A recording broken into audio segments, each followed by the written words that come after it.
Good evening, everybody. It is January 27th, 2022.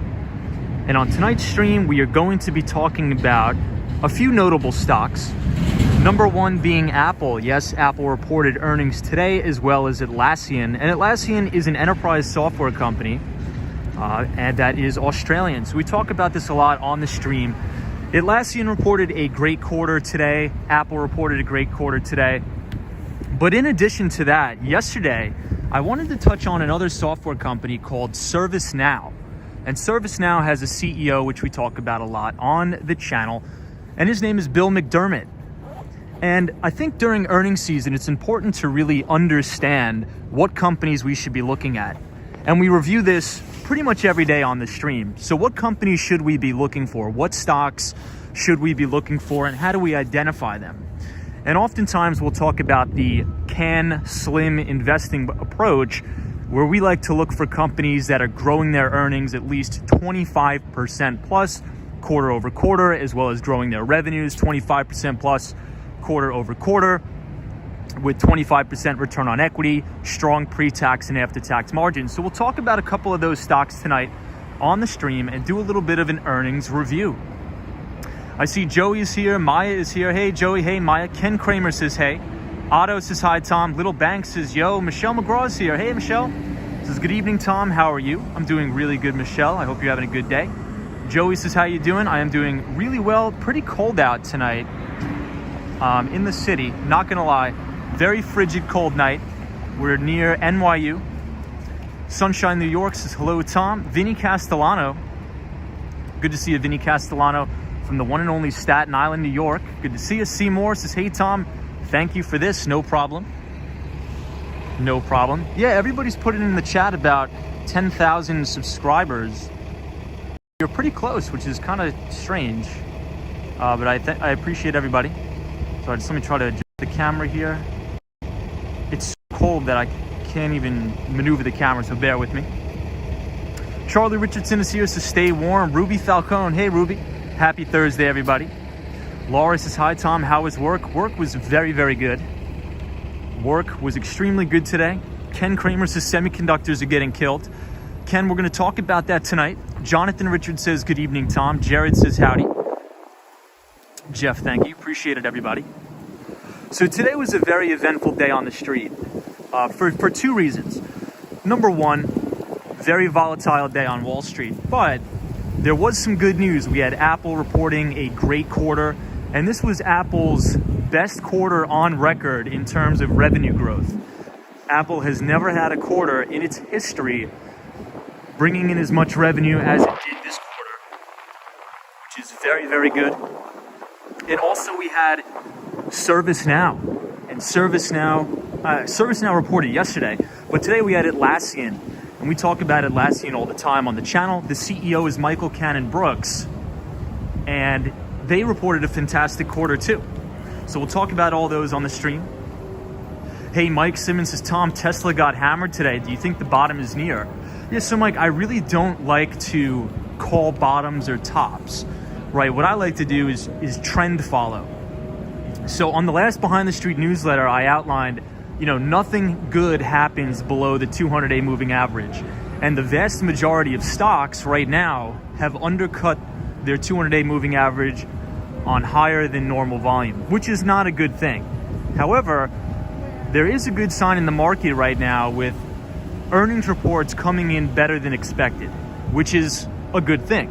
So Atlassian is up about 10% after hours, but even with Atlassian being up 10% after hours, it is still sitting well below its 200-day moving average. So what we like to do here is we like to wait for what's called a follow-through day. And for anybody who doesn't know what a follow-through day is, I outline that in more detail on the Behind the Street newsletter. But if you Google Investors Business Daily follow-through day, it will outline it 100% for everybody. Hey, Patty Benti says, hi, Tom, how are you? Hello from Italy, welcome. Hey, Mets fan 1023 says, Apple for the win. What is up, Mets fan? Chris says, hi, Tom, and all. Penelope says, hi, Tom, glad to hear you had a good day. Penelope is joining us from the one and only Tennessee. Good to see you. Sue Lane says, you were brave to be out in this cold. It is freezing tonight, but since we'll be doing a lot of walking, I think we will be all right. Joey says $123.9 billion in revenue. Isn't that ridiculous? Isn't that crazy? So let me see who wrote that. Let me see. So Joey, it was Joey. So Joey, you know what's something that's really insane? You know, just up until a couple of years ago, analysts on Wall Street were valuating Apple as a pure play hardware company, which now we know it's pretty much a software and a services company. So it's amazing to see how Apple has evolved over the years. So Apple is up 5% after hours because revenue was up 11% to $123.9 billion. Its best quarter and largest revenue quarter in the company's history. Earnings per share came in at $2.10 versus the $1.89 that analysts expected, and that is up 25% year over year. But check this out, just services revenue alone, Apple's services revenue alone came in at $19.52 billion, up 24%. You know, even for a regular company to post, you know, to post $1 billion in revenue a quarter is a landmark. And Apple is doing that alone with services. So that is really, really impressive. Hey, Chris is here. This is so nice to see everybody. Hey, Chris, how was your first day back to work? Hope it was good. Ireva says, hi, Tom. Nice to see you back. Hope your day went well, Irevas. And happy early Friday to everybody. Happy early Friday. I see the ABX girl is here. Former Wall Street, I believe the ABX girl used to work in investment banking back in the day. Kevin Lee says, good evening, Tom, from Atlantic Avenue Barclays Center in Brooklyn. Good to see you.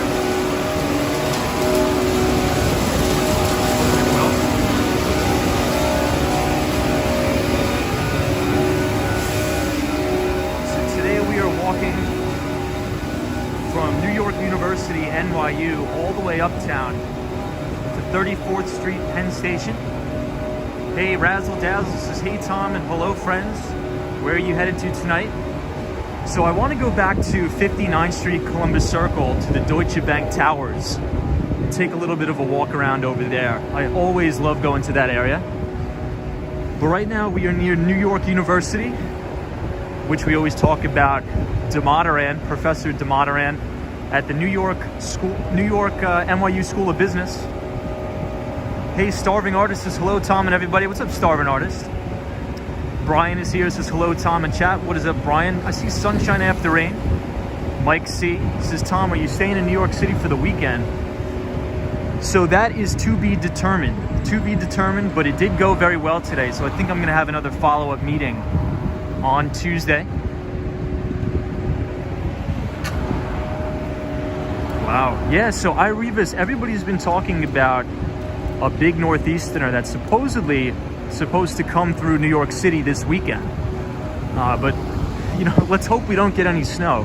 I'm not too big of a snow fan myself, but we'll see. Brian says NYU is a great school. It is. NYU is a great school. Fantastic school with very good professors. DeModeran is considered the dean of valuation. So Aswat DeModeran is a professor at the Stearns School of Business, specializing in securities analysis. Hey, Will Pittman says happy Thursday. Hope all is well. What's up, Will? Good to see you. Chris tomorrow is my first day back. Awesome, Chris. Hope you have a great first day back.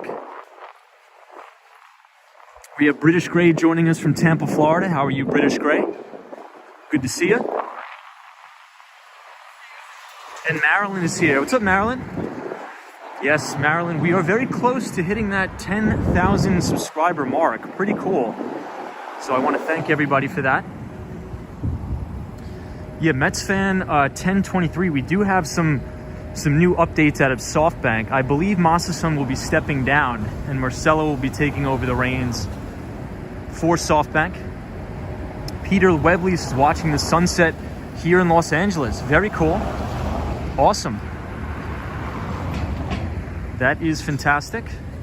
I see Brian here, I Revis, Michelle McGraw. What's up, everybody? Starving Artist. Michael is here, says hello, Tom. What's up, Michael? So if you look on the weather app, it doesn't appear to be too cold, but it says it's 30 degrees, but it feels like it's 8 degrees out. It is really, really bone chilling tonight.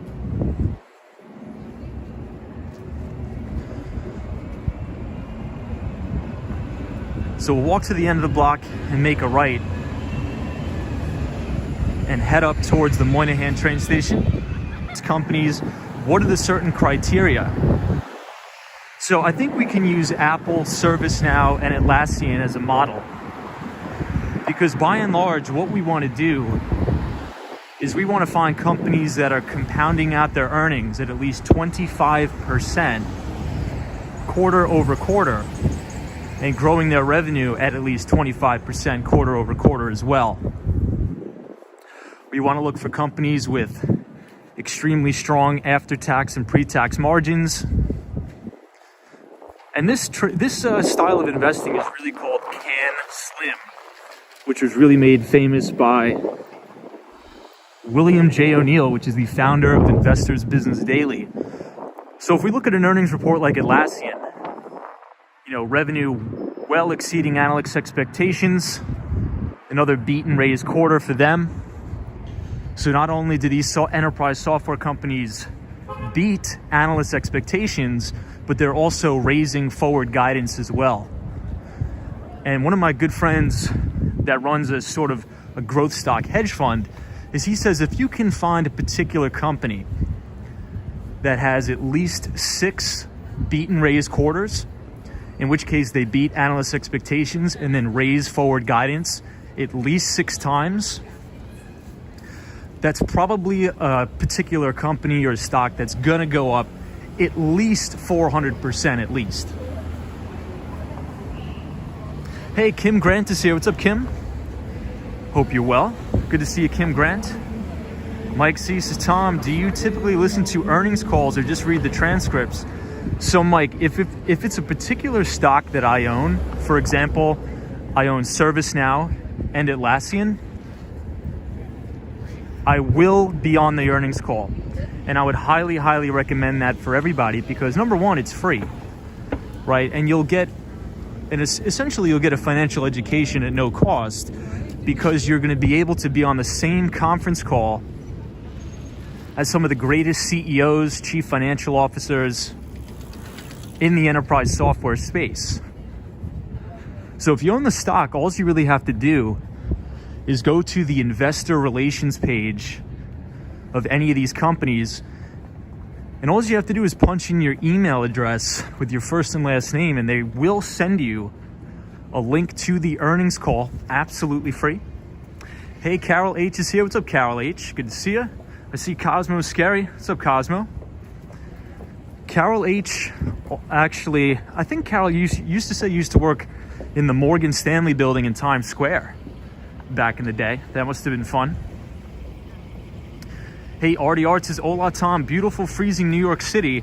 How many layers of clothes do you wear with that temperature? So right now I'm just wearing a hat and a winter jacket. It's not too bad, but I do wish I had gloves because my hands are a little bit freezing. It's good to see you, Cosmo. Michael is here, says those bikes are flying by. Good to see you, Carol H. Latasha is here, says, hey, Tom. Ooh, Cosmo says, just got home from a walk in the cold. Good to see you, Cosmo. Let me just cross the street here. Every time I wear my winter jacket,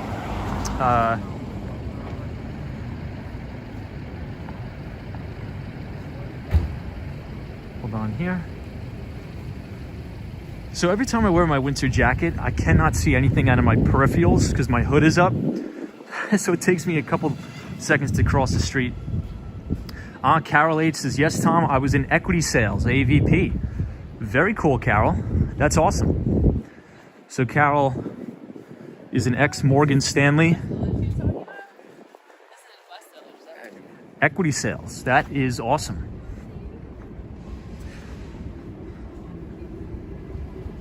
Hey, the Swan is joining us from Ireland. Good to see you, the Swan. Hope it's not as cold as it is here in New York.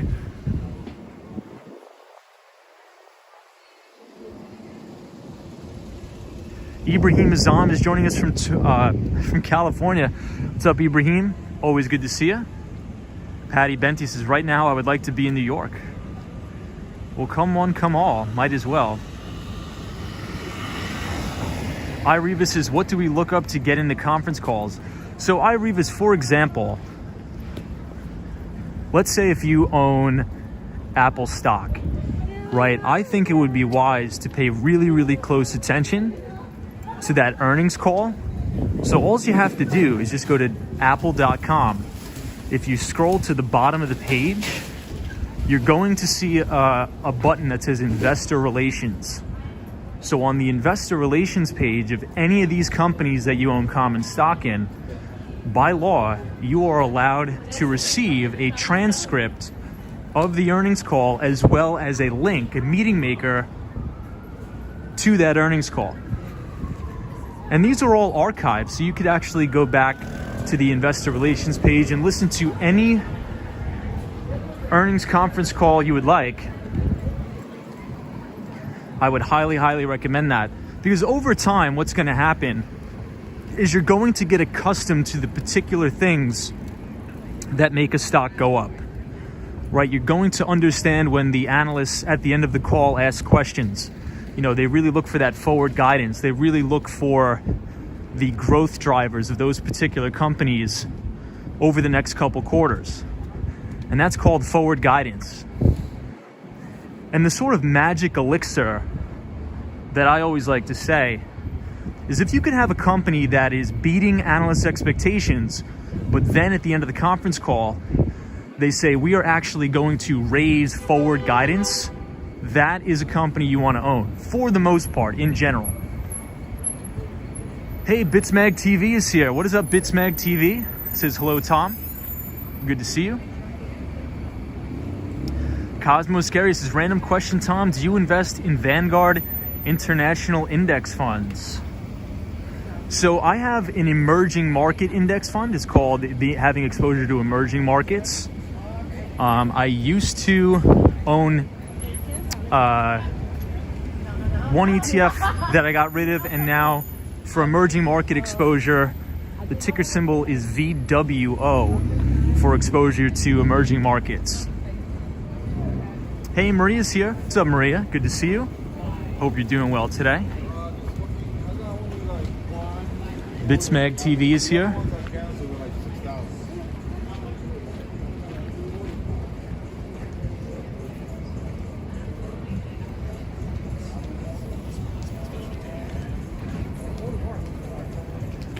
I see Chris Hansen. Welcome, Chris, on this freezing night in New York. So we do not have the microphone again. I do apologize.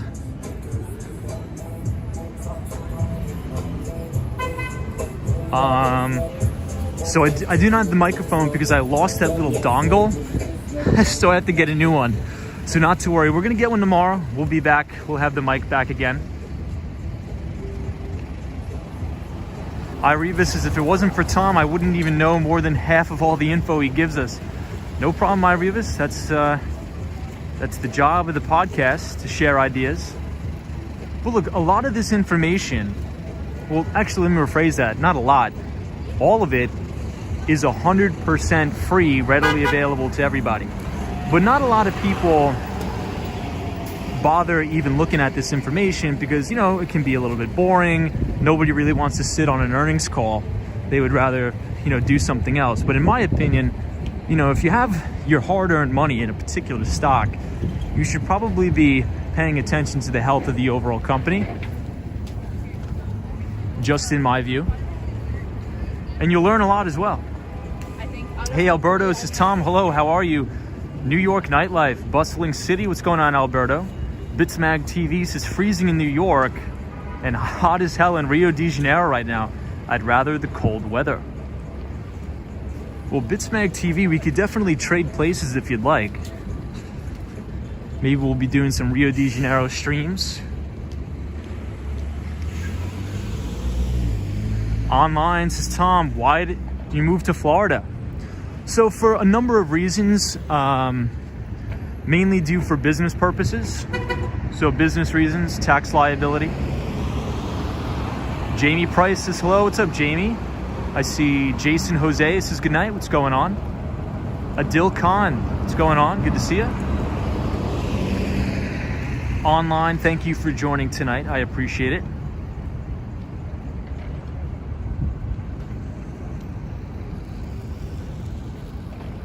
And I see Mars is in here. What's up, Mars? So now we are at 14th Street, Union Square, right outside of the Whole Foods. And I actually believe we have a viewer of the stream that is a manager at this Whole Foods, manages the entire store, which is kind of cool. Hey, Just Thought Studies says, hi, Tom, good to see you again up there, even though you're freezing. Yes, it is a freezing day.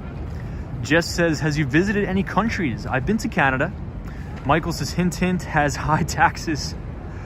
Jay the Jeweler says, I only invest in frozen concentrated orange juice. Yeah, you could buy orange juice futures contracts if you want. NMB 045 says, hey, Tom, hope you had a productive day. I did. NMB 045, I hope the same for you. Busy day on the street today. Sunshine, New York, good to see you. Says Florida is wonderful as long as it doesn't go below 40 degrees, which it is. I think tonight in some parts of Miami, North Miami Beach, we are going to have a freeze over. So I guess it's all right me being here for now. But everybody, I wanted to touch on really quick, one of the stocks we talk about a lot, Atlassian, which is an Australian software company. The CEO is Michael Cannon-Brookes. They reported an unbelievable quarter. The stock is up 10% after hours after a beat and raise quarter.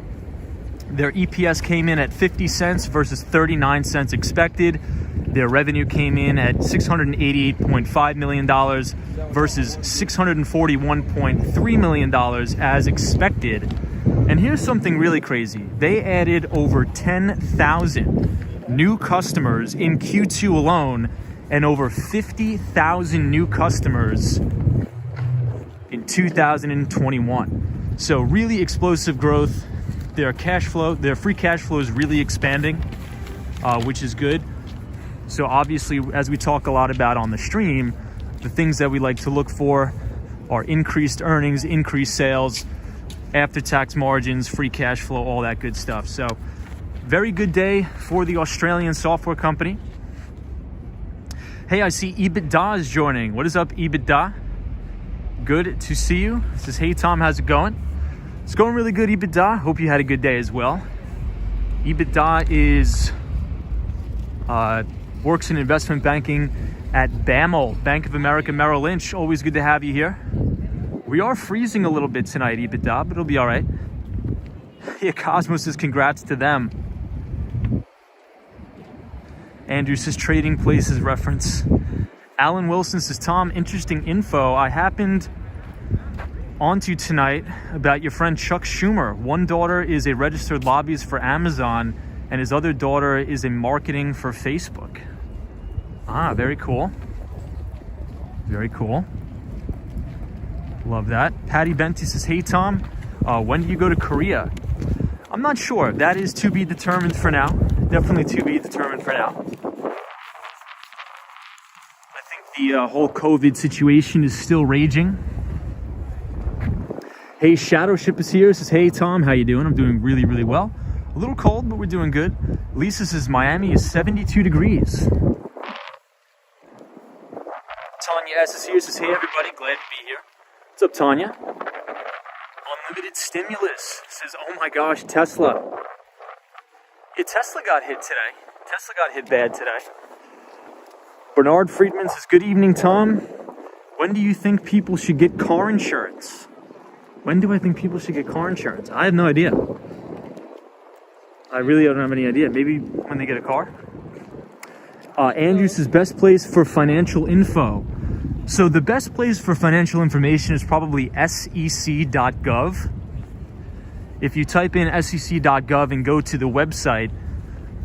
You can pretty much get any sort of financial reporting you want based upon the company you're looking for. All you have to do is type in the ticker symbol of that company, and you can get the 10K, the 10Q. You could look at the balance sheet, the cash flow statement, everything like that, if you know how to build those different sort of models.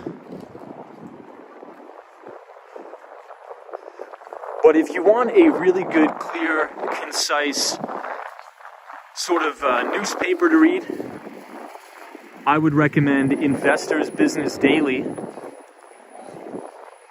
So that is the trading style I have. It's called Can Slim, CANSLIM. And that was really made famous by William J. O'Neill. But yeah, if you just go to investors.com, that is the website of Investors Business Daily. News Corporation actually just acquired them. So now Barron's, Wall Street Journal, and Investors Business Daily is all under one umbrella.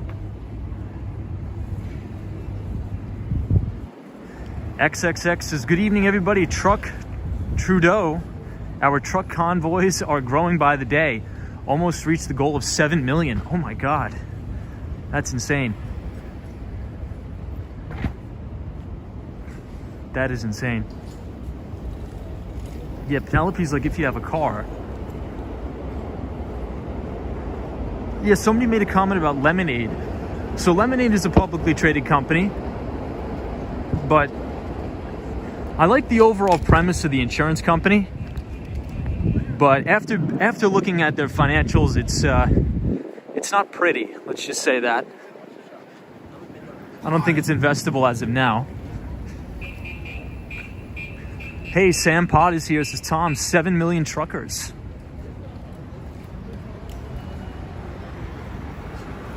So we're about to see an unbelievable view of the Empire State Building. Stream favorite. Oh, but before I forget, if I actually programmed the Nightbot to drop the links to the Atlassian shareholder letter that covers in detail their latest earnings report.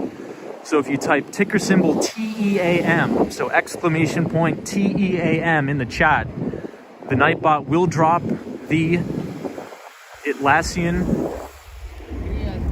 earnings report for your review, as well as if you type exclamation point now, NOW,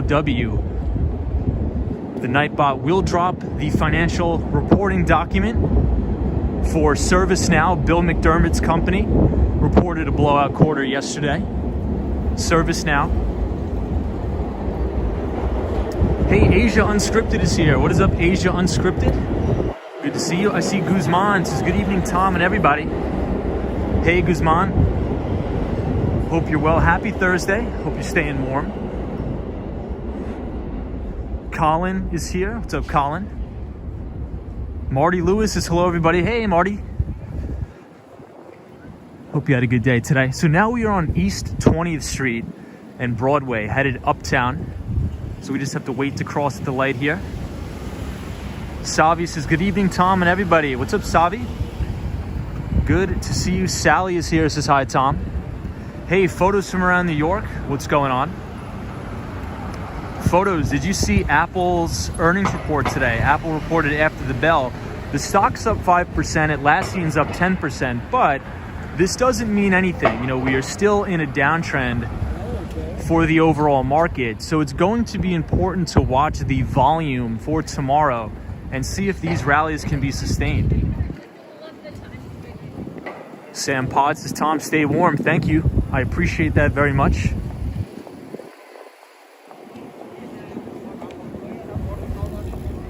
Jay Eisen is here. Says, hi. What's up, Jay? So check out the view of the Empire State Building from here. It's lit up in one of my favorite colors tonight, all white. Andrew says, thoughts on Robinhood. I try not to think about Robinhood ever because I think they're a horrible company. But I think their stock was down another 10% today. Yeah, this view is what I like to call a view that'll rip your face off. Beautiful view.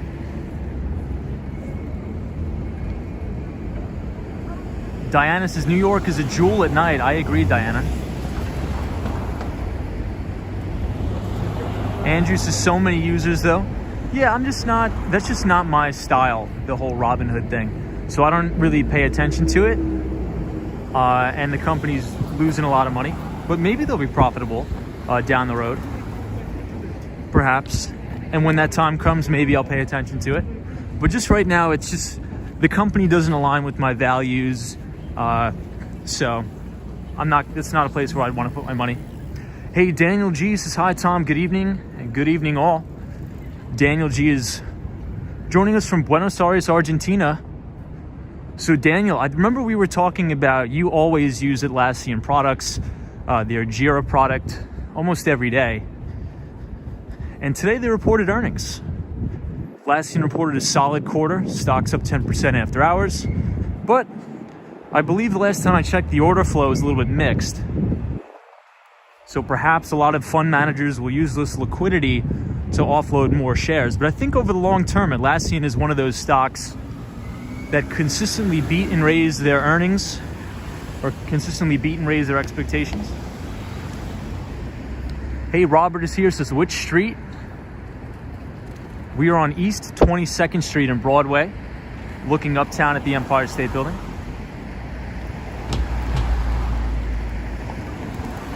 Penelope says, thanks for the links, Tom. I have bookmarked them. No problem, Penelope. Joy says, what's happening with Samsung? I'm not sure about that. Patty Benty says, I love the United States and Asia. Awesome, thank you for that. Hey, Jared Covey says, I hear New York State uses GAAP accounting, but it might be the only state that does. Yeah, you have GAAP. So what Jared is talking about is you have GAAP and you have non-GAAP. That I don't know, but that is actually interesting. Let me take every time I get an interesting comment or question, I like to take a screenshot of it. So let me stop and screenshot that. Actually, I'd be interested in finding that out. Hey, Dan Gilman says, Tom, hope you're going to stay in New York for the Northeaster.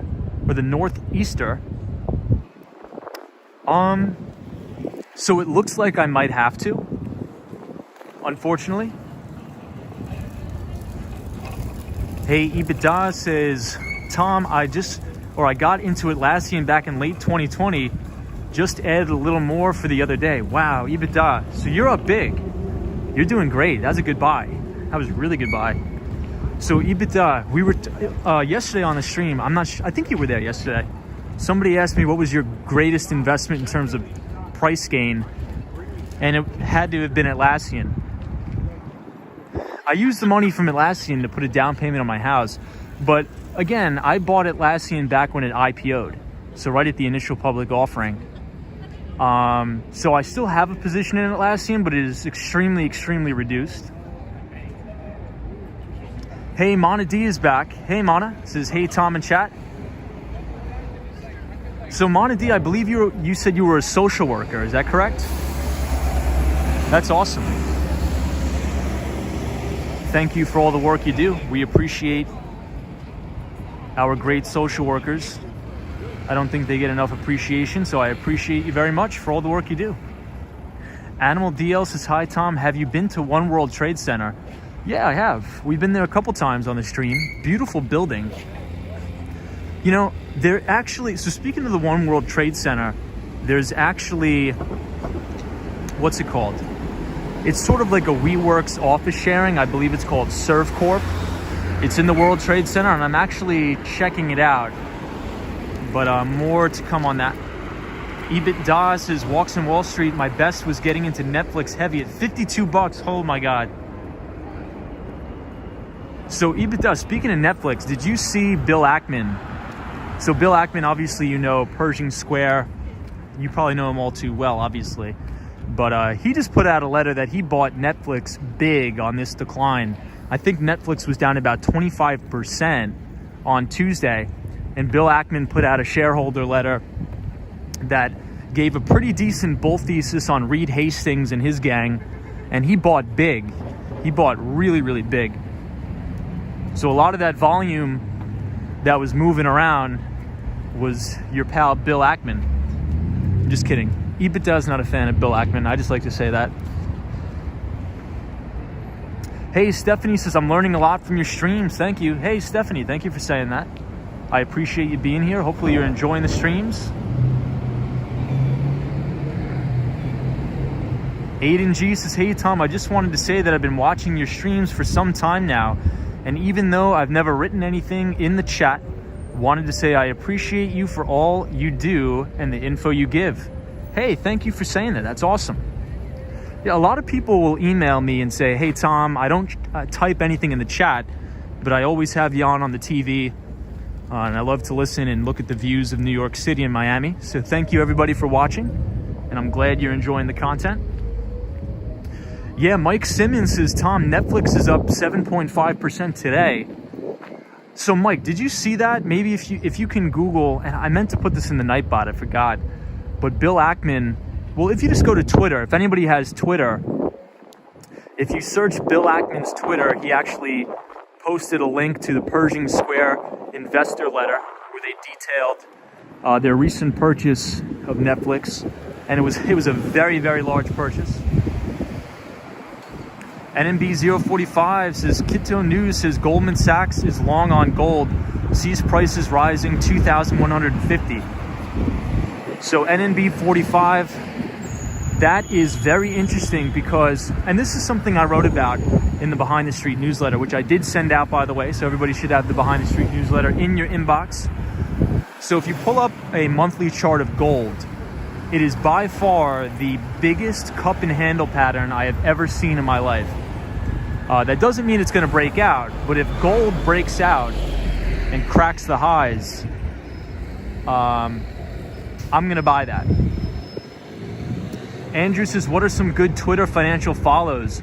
So Andrew, if you follow me on Twitter, and if you click my my profile and see who I'm following, I would just follow everybody that I follow, to be honest.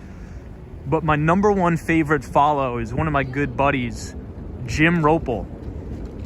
And his Twitter handle is Uptickin'. And Jim runs Ropel Capital Management. He runs about $150 million in his growth stock hedge fund based out of Chicago. And he also has a trader that works for him, Eve Bobach.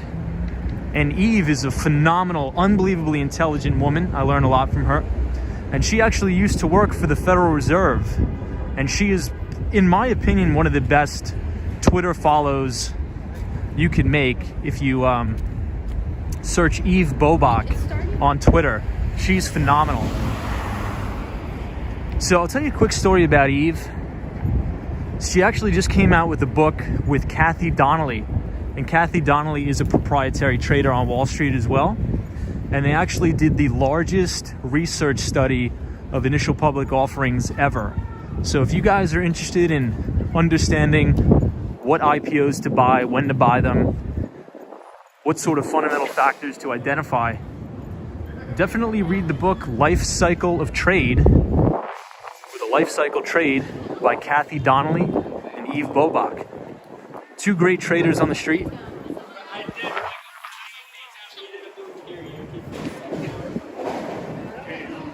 A Grand Street One says the Empire State Building is gold for Holocaust Remembrance Day. Yes, that is true. I believe today is the day where thousands were liberated from the concentration camps at Auschwitz. It's a joyful day, but also a horrible one to remember the horrors that happened. But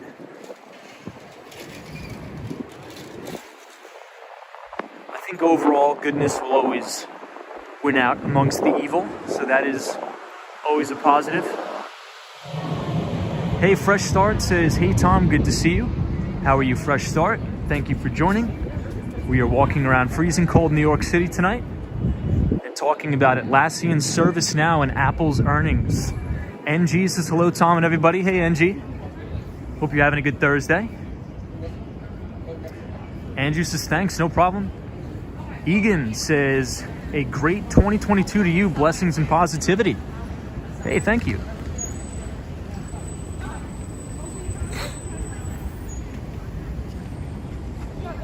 Edson is here, says, hey Tom, good to see you again.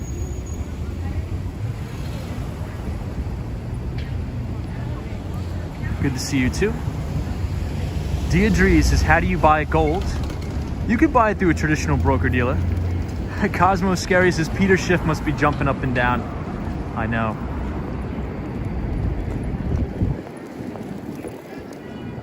That's funny. Yeah, so what Cosmo Scary is talking about, Peter Schiff is the founder of Euro Pacific Bank and Euro Pacific Capital. And he has been a perma bear on the US equities market pretty much since the lows of 2008. And a gold bug, so to speak. But Peter Schiff is a good guy. He has a great podcast, which I frequently listen to. I like Peter Schiff. Daddy Boggs is your friend, Action Kid, just ended his stream. Oh, where is AK? Hopefully we run into him. You know, AK is the only streamer I haven't ran into. Isn't that crazy? Well, then again, I think we tend to stream at different times. Because when I'm at work, I always have his streams on my computer. So that's probably why I never run into Action Kid. Ooh, Action Kid is in FiDi tonight. Damn, that's a beautiful area there. Falcon Space says AK is a busy man. Indeed he is. Hard worker too. I always appreciate a hard worker. Yeah, Michelle McGraw says he was down on Wall Street tonight. Wall Street's a beautiful area. Love that area. Hey, Great Walk says, hello everybody. Tomorrow is Friday. Absolutely happy Friday, everybody. I'm excited about it, but the only thing we have to worry about is tomorrow and Saturday we may get hammered, rocked in the Northeast so we'll see. Mike C says, I told my wife the hot dog story, Tom, and she swears she'll never eat at the food cart again. Ooh, dang. See, I feel like I have to tell people about that, but I also feel horrible when I tell people about that because I don't want to impact anybody's business. But it was so egregious that I think there needs to be something done about that.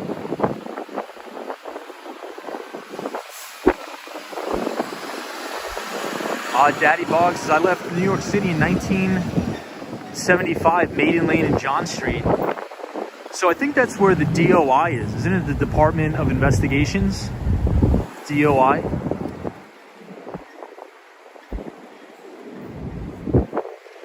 Hey, Gerard says, I'm glad you mentioned the card story. Hey, Aaron Perlis here says, hey, Tom. What's up, Aaron? Andrew says 2 to 20 inches. So speaking of Wall Street, here's something funny I saw on financial Twitter today. So there's a really notable hedge fund manager. He tries to keep a low profile, but he's on Twitter. And he retweeted the New York City weather forecast today.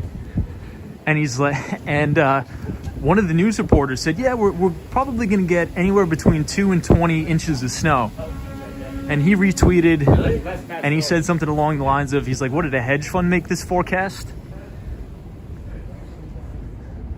Does anybody get the joke? Because in a traditional hedge fund, I laughed because it was funny.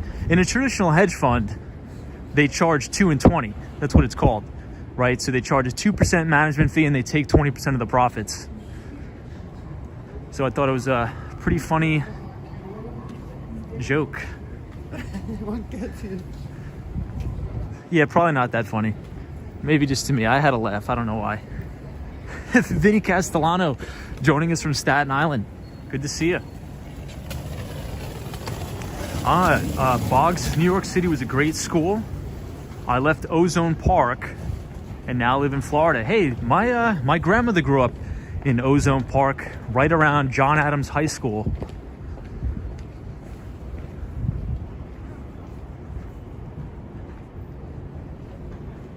Penelope, what's the weather report looking like down there where you are in Tennessee?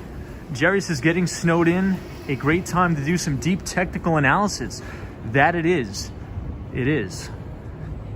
Yeah, NG says 2 and 20, they make a lot of money. Yeah, I think a 2% management fee, especially in this environment, is pretty crazy. But then again, the vast majority of people who invest in the hedge funds, they're not really looking to, I guess, quote unquote, get rich. They're just looking to stay rich. And that's the point of a hedge fund, is a hedge fund will be able to protect you from downside volatility for the most part, right? They may not outperform the S&P 500, but just as long as you're not Melvin Capital, you'll probably retain all of your equity. EBITDA says Tom, SAC Capital, SEC Capital used to charge $3 and $50 on profits. Insane to me, but they were doing that well. Yeah, you're right, EBITDA. You were right on that, right on the money. So check out the Empire State Building from Koreatown. Hey, Cynthia Beal says, Tom, I lived on Staten Island originally from the Lower East Side. Very cool. Boggs says, I was done by City Line, Liberty. John Adams was on Rockaway and 102nd. You are right about that. You are right about that.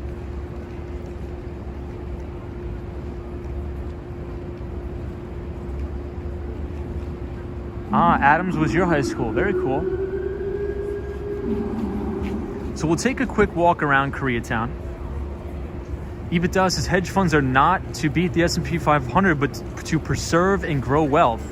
If you look at the 2-year chart, hedge funds have performed a little under the S&P 500 with way less volatility. Right on the money, EBITDA. That you're right. I mean, a lot of people who invest in hedge funds, like, they're trying to just stay rich, right? These people are trying to stay rich.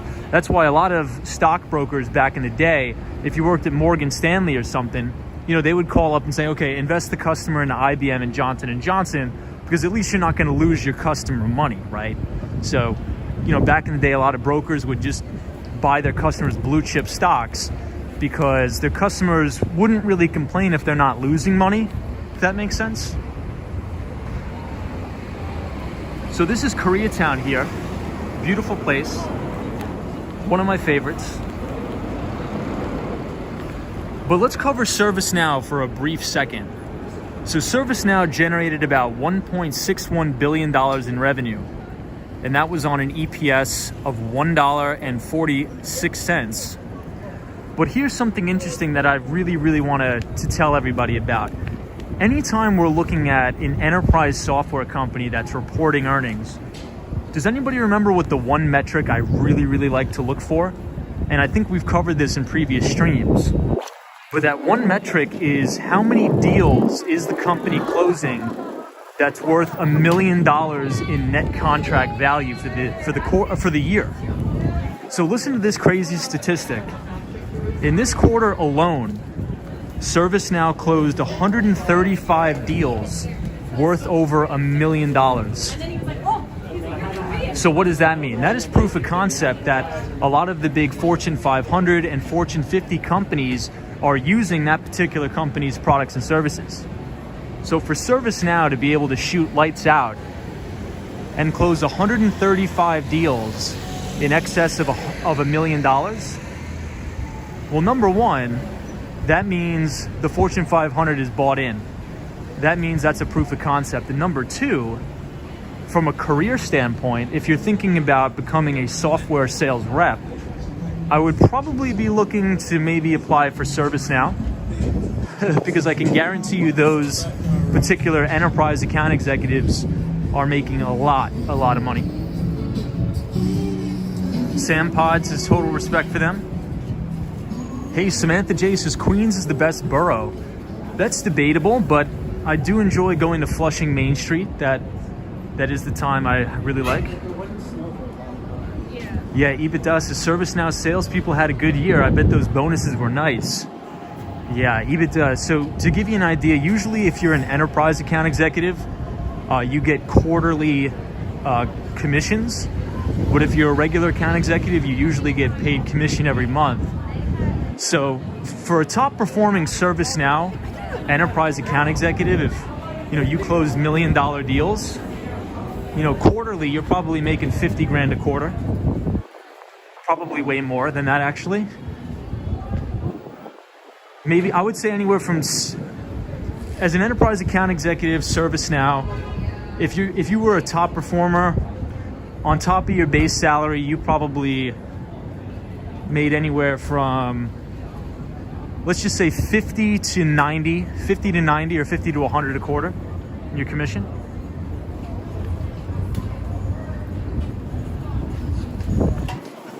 So now, everybody, we are walking past one of my favorite Korean barbecue restaurants, Baekjung, right here next to Love Korean Barbecue. But I also want to take you guys to Take 31, because that is by far my favorite Korean place in all of Koreatown. Ipadas is Walks on Wall Street. What is their base city?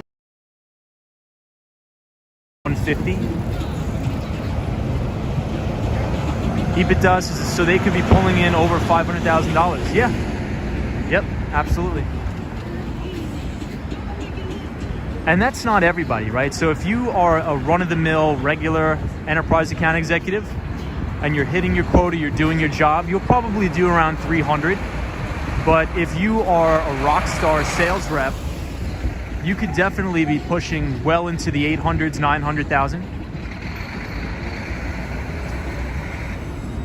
Hey, Simply Janique says, do you ever eat Korean food in Flushing? So I never really eat Korean food in Flushing. I mainly eat a lot of Chinese food in Flushing Main Street. And a lot of the times when I go to Flushing Main Street, I go there with my Taiwanese friend that always takes me to the best places there.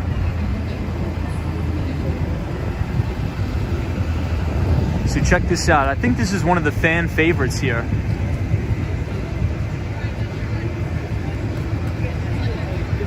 This is a great view of the Empire State Building.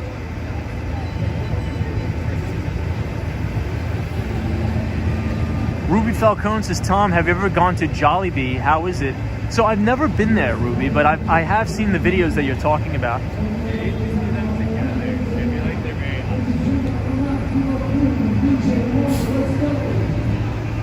But you know what's a good resource, everybody, if you're really interested in looking up salaries and things like that?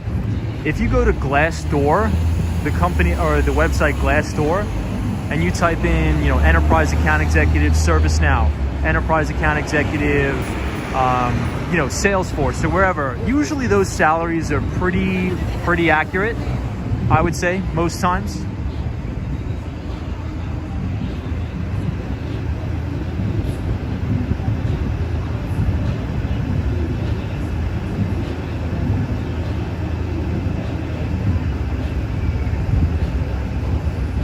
And you know what's interesting? A lot of the times, like Servicenow is one of the largest enterprise software companies.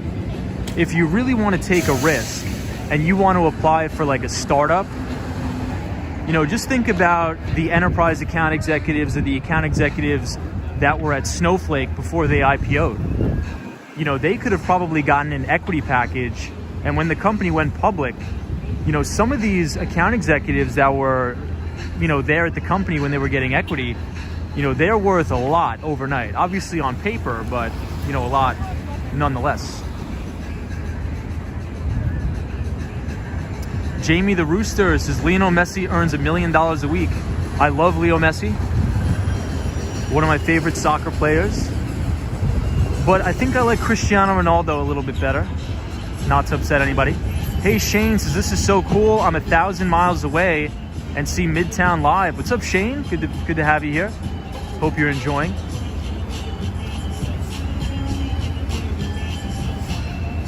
Cosmos says equity packages are the best.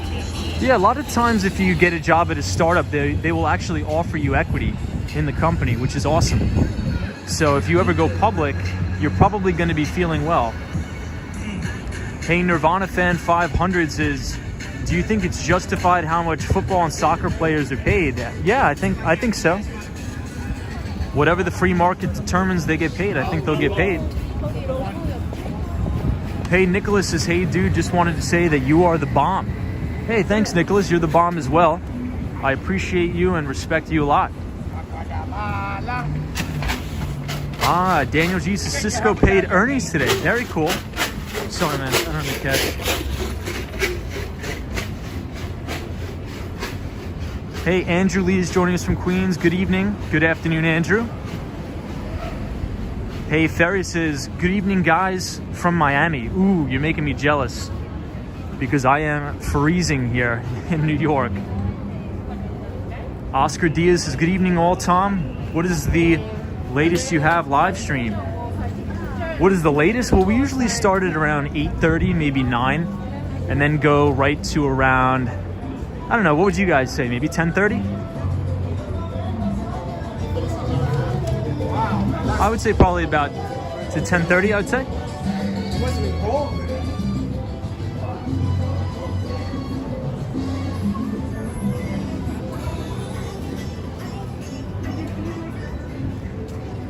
So this is one of my favorite spots in Koreatown. It's called Gray Street. Cosmo, you've been to Gray Street, I'd assume. That's one of the best, probably I'd say one of the better Korean bakeries here. I always go there. MTR says Greed is good. That's a good movie. Oscar says K-Town is awesome. It is awesome. K-Town is one of my favorite spots.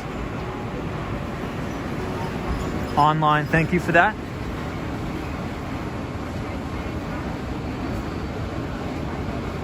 Hey, Matthew says, hey, it's me again. How are you?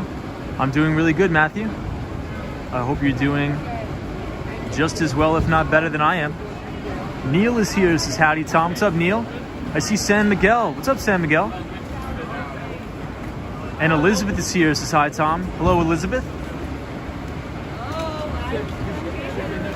Hope you're well, Elizabeth. Mike C, did you say you start work at 3 a.m.? No, I don't start work at 3 a.m. Maybe 8 a.m.? Please, God, I hope not 3 a.m., please. DL Animal says, hey, Tom, if you come to Toronto, you could visit the museum. You know, I really would like to go back to Toronto. That is one of the places I really, really would like to go back to. San Miguel says, Tom, it's been a really wild week for me at work, but it's okay now. You know, it was sort of the same for me. I had a lot of big meetings. Some of them went well, some of them didn't go as planned, but I think the most important ones went well.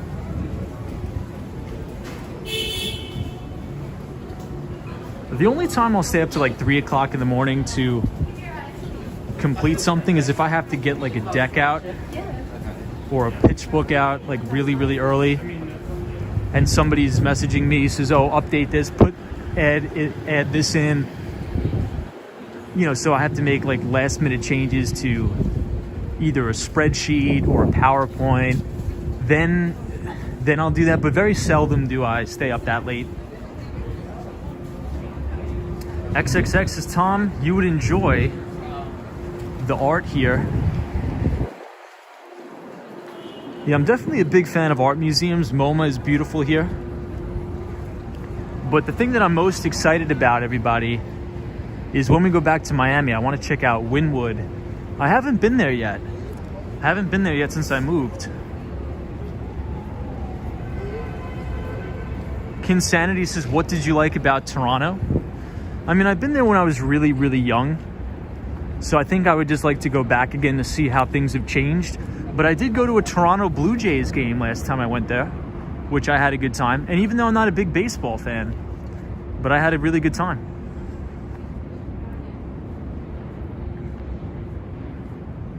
Mike C, good to have you here, my friend. Hope your day is well. You know what? I'm actually really, really looking forward to this weekend a lot. I think I'm just going to take it easy a little bit because I've been pushing myself pretty hard this week at work. Hey, Samantha J says, everybody, let's see some fire in the chat for Tom. It's cold out there. Thank you, Samantha. Anna F says the South Beach is great. Oh, yeah, the Art Deco. You're right. Anna F, you are 100% right about that. XXX says, we'll have to go to the CN Tower. I've been there. That place is nice. Carter says, hey, Tom, I'm from Toronto. New subscriber here. Great content. Hey, Carter, thank you for subscribing. We have a lot of Canadian viewers, which is awesome. We love our neighbors to the north. Oscar Diaz, the soccer fan here, Juventus. I'm more of a Napoli fan myself. Hey, Talvish is Tom. How are you? I'm doing good, Talvish. Hope you had a good day. Yeah, Penelope says, look forward to the snowflake crystals, Tom.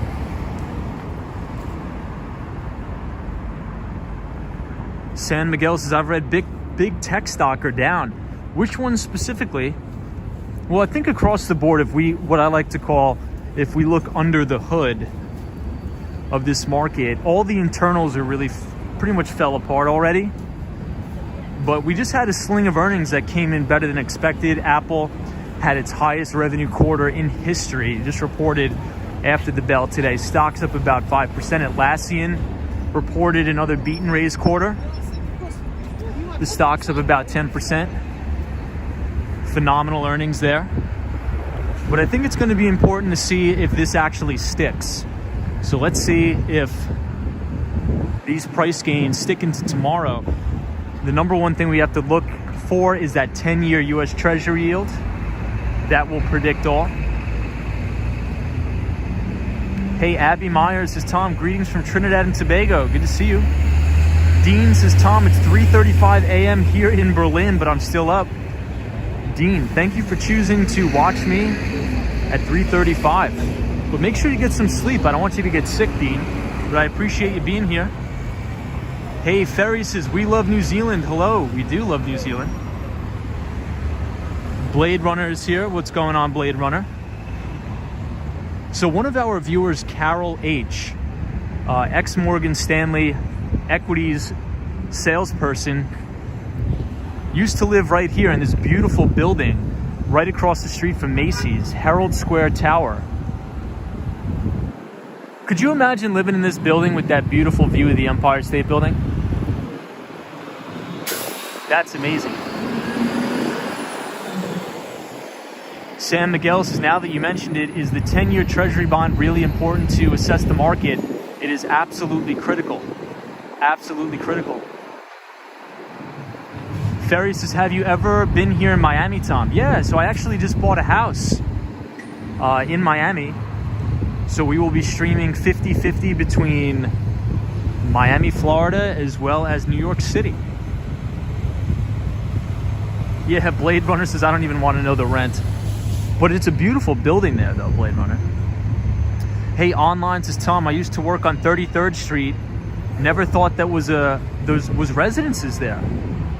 MTR says probably $6,000 a month. NMB 045 says the US 10-year went up, right? Yeah, so we've been having rates rise. So I'm not sure, could anybody Google what the US 10-year is right now? I think it's bumping up against 1.9%. It may have come down a little bit because we had a little bit of an explosion in the VIX, and that has since come down. Carol H says, hey, Tom, amazing. Yeah, Carol, we were just looking at your building. So this is a better shot of the building.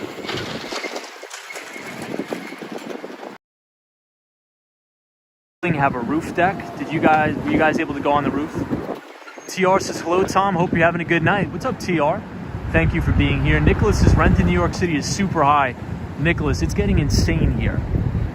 Mike C says, so the US 10-year Treasury yield is 1.82%. Okay. 1.82. Look, I mean, that's, what was it in March of 2020? 1.7. So we broke out of that range. And I believe, last week on the stream, I'm not sure if anybody remembers, but we were talking about the 30-year mortgage yield. And that was bumping right up against 4%, which is the highest since before the pandemic.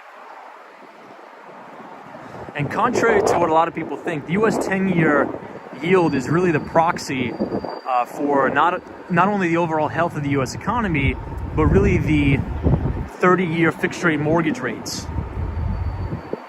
MTR says, Tom, what's inflation at now? I think the last CPI print we had was about 7.1%. If I'm wrong on that, somebody please put in the comments what it actually was. But I believe we had a CPI print of about 7.1%.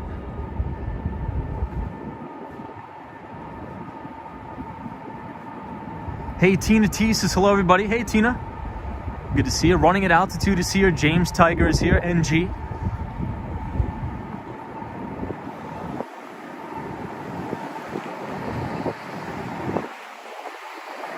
Hey, Wolf Theta is here. What's up, Wolf Theta? Said it also went up at the Fed meeting. Yeah, you are right. So, Wolf Theta, what did you think about the FOMC meeting? We were talking about it a little bit yesterday, but I would love to know your thoughts on it. Hey, Alex says, good evening, Tom. What's up, Alex? Online says 7% is correct, highest in 40 years. Crazy. Crazy.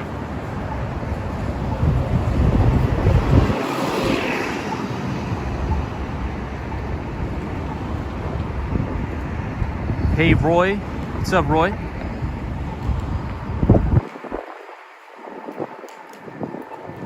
So you know what I want to do?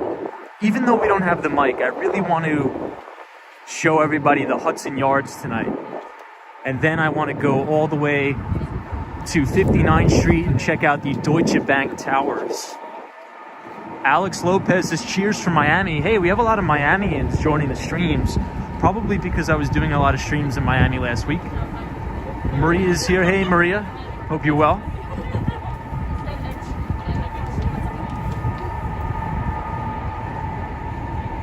Hey, Randy says, hey, Tom. Stayed at the New Yorker on our last trip. Should be coming up on it. Yes, so Randy, I have a funny story about the New Yorker.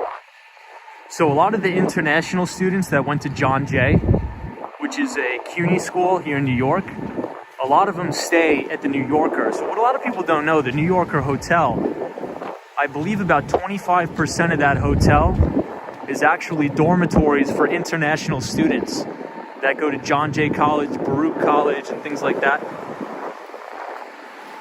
Hey, Rady McGee says, Walks on Wall Street, love your streams. Thank you so much.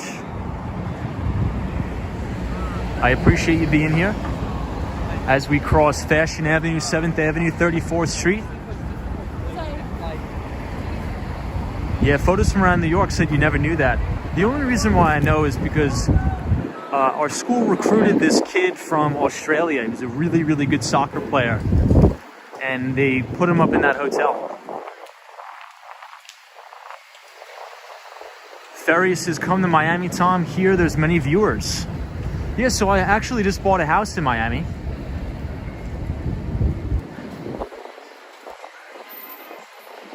Starving Artist says, hey, Tom, heard today interest rates are going up soon.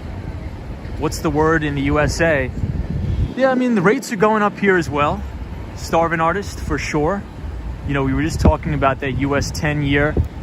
But mortgage rates, too, for a 30-year fixed, I think it's running right at about 4%. The Swan says, Miami equals Coconut City. Great place. Yeah, the Swan got a kick out of Miami. The Swan really liked Miami. Hey, Juan Bueno says, good evening, Tom. How's the weather in New York in April? The weather's actually really nice in April. I think, well, here's what I'll say. It's either a hit or miss. And obviously, you know, Cosmo, photos from around New York, and all the other New Yorkers in the chat, you know, feel free to chime in on this. But sometimes April could be beautiful in New York, and other times it could be an absolute horror show. You know, it could be raining, cloudy, windy, but sometimes in April it's beautiful. It's really just a hit or miss, to be honest. 14 says, how crowded is it outside, Tom?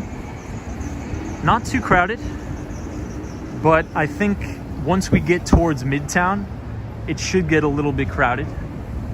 Mike C says, 10 years still negative here in Germany. Yeah, isn't that crazy? So a lot of countries around the world have negative interest rates. The most notable one is probably Japan. Wolf Status is just like Canada in the summer. That's funny. Running at altitudes is 30-year fixed rate around 3.71%. And even that's, to me, that's low, right? But everybody's freaking out.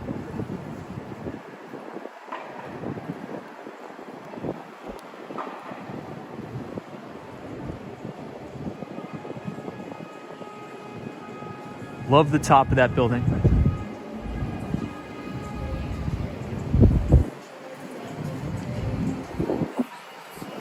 This is like the perfect weather for Momofuku Noodle Bar.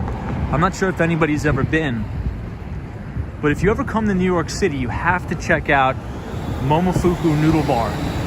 It's a fantastic restaurant. I love it. MTR says Germany is awesome. I want to go back for Oktoberfest. Ooh, very cool. Joanne Rodriguez, the one and only, says hi Tom from Houston, Texas. Hey Joanne, it's good to see you. I hope you're well.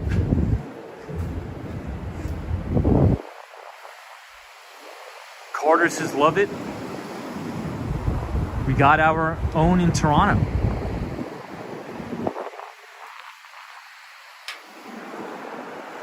So here you're going to be able to see Madison Square Garden right in front of us. Randy says TikTok Diner coming up. Yeah, so Randy, I'm going to show you the New Yorker Hotel. But I always like looking at the Empire State Building from this view. Dean says Oktoberfest is great. 14 says the only Momofuku I go to is the one in the East Village. The one in the Deutsche Bank Towers is really good too. I would definitely recommend it.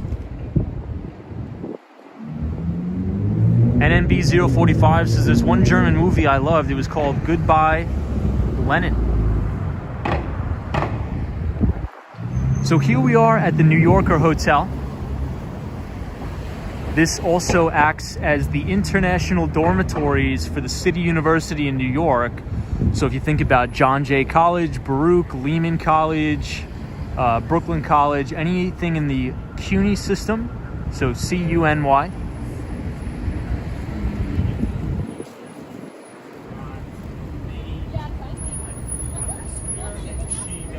Randy says, awesome, thanks Tom. Randy, where are you visiting from? Obviously, you don't have to answer that if you don't want to. Kubla says, how hot does New York City get? You know, it could be over 100 degrees in the summer. And a little bit of a fun fact here. New York City actually gets hotter in the summer than Miami does. In Miami, it has never been over 100 degrees ever in the history of Miami, contrary to what a lot of people think.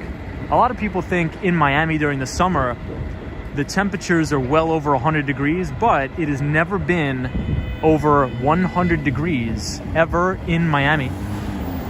But it has reached about 105, 106 in New York City. Ah, Randy, you're in Kansas City. Awesome. Flat Smack says, do you ever short the market? So I don't ever really go naked short the market.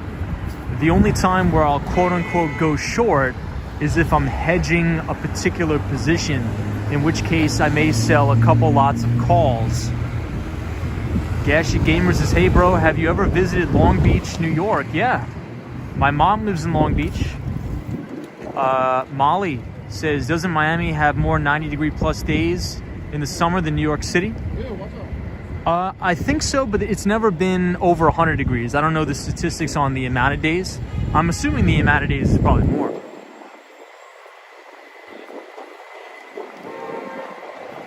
Yeah, the humidity in Miami is really what makes it feel hotter. You're right. So here's the TikTok Diner. Hey, Alexander says, Tom, are you prepared for the bomb cyclone? Oh my God. Will you give us a snow walking tour? Well, hopefully we'll be able to bomb cyclone our way out of here to Miami. But I think that my flight is either going to be canceled or I have to stay here in New York for some meetings, which is good because I'm making some progress. I think we're going to close some big deals pretty soon.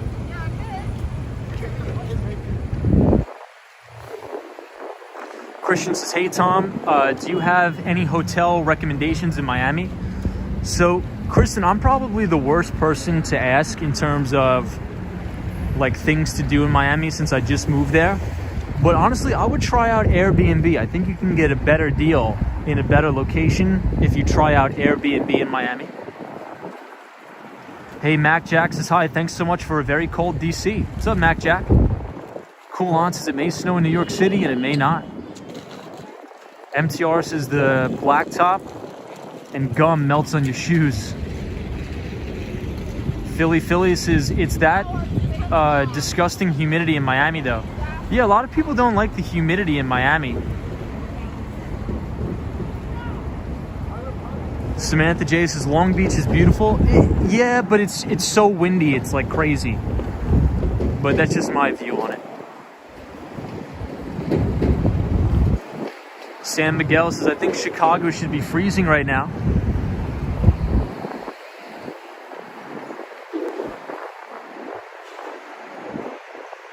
So here's the TikTok diner.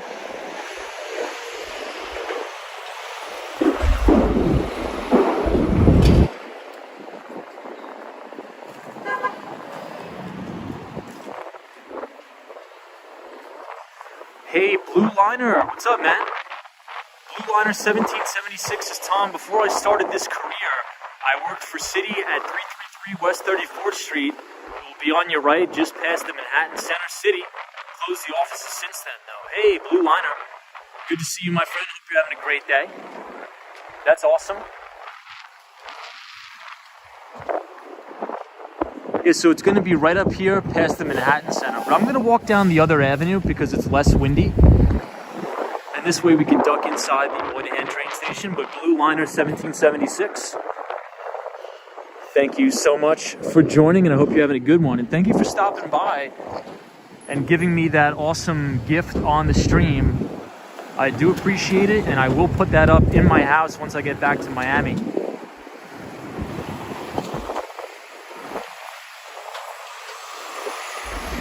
The Swan says Miami is immaculately clean. John says, is there a good food truck at the TikTok diner? I'm not sure about that, actually. I think I've only eaten there one. Alex Lopez says, come on, bro. I lived in New York City many years.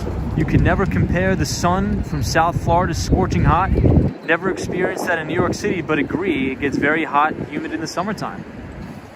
Very, very cool. Yeah, I mean, sometimes when I come out of work in Midtown Manhattan in the middle of August, it literally feels like my face is burning off. But Florida is extremely, extremely hot. But temperature-wise, just a fun fact. Hey, Randy says, Tom, you made my night. Stay safe. Thank you, Randy. Appreciate it. Hey, Lewis says, I stayed at the Fairfield by Marriott on 33rd. Awesome. Very cool.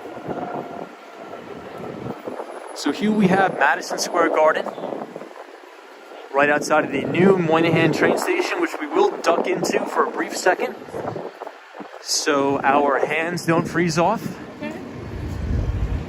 Hey, Wolf Thetis is watching from 59th Street. We'll be up there soon. We'll be up 59th Street very soon.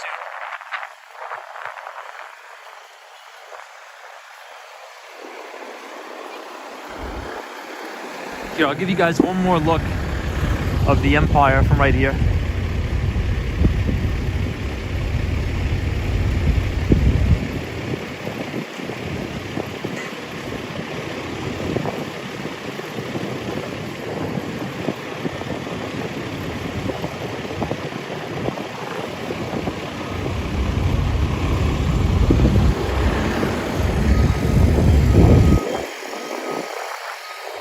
We'll go into the post office because the post office is beautiful. I want to show you guys.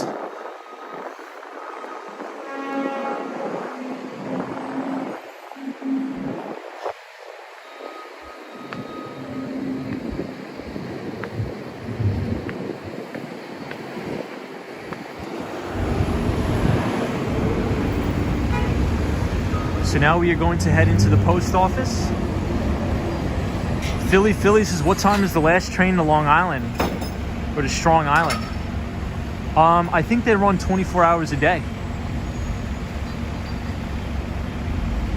I think this is one of my favorite views because you have the Empire State Building and Madison Square Garden all in one.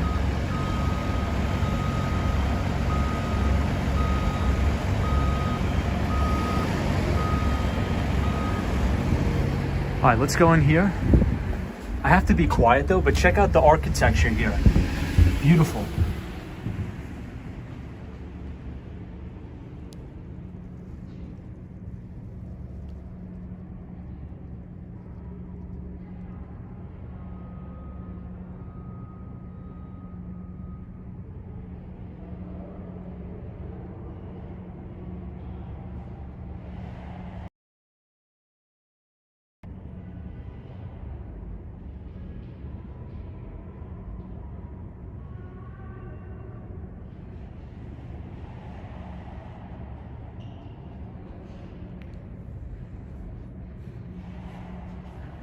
Okay, so this is the Moynihan train station.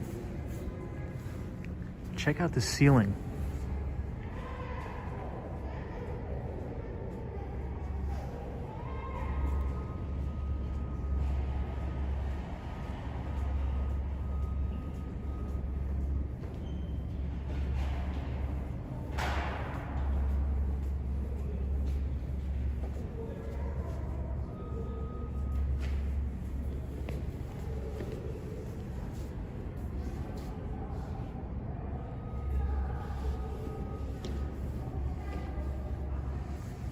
Olga, good to see you. Mars, good to see you. Carol H, hey, Mount Up 716.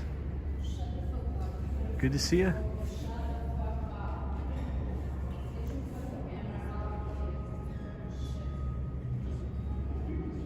AK, good to see you.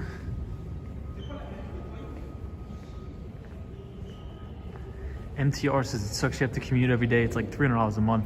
Yeah, I don't buy the monthlies anymore, to be honest.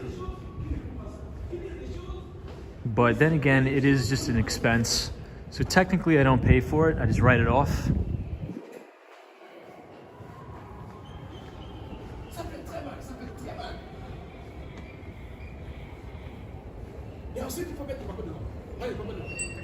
So usually we start buffering.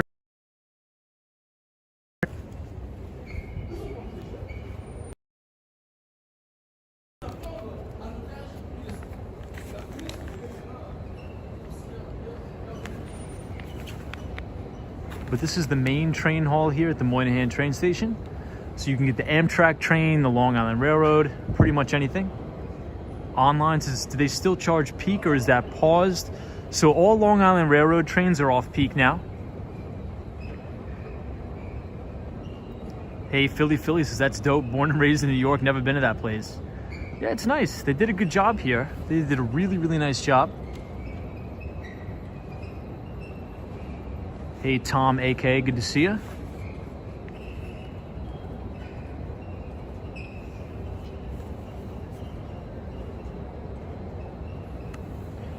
John says, is Moynihan connected to Penn Station? It is.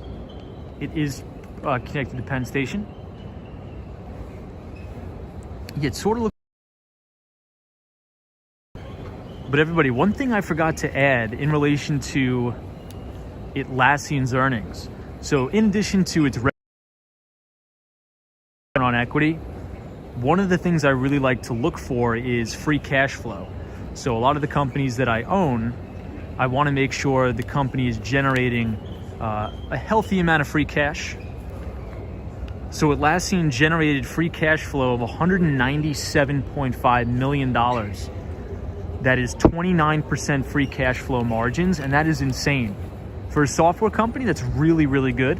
Obviously, other companies have greater margins than 29% free cash flow margins.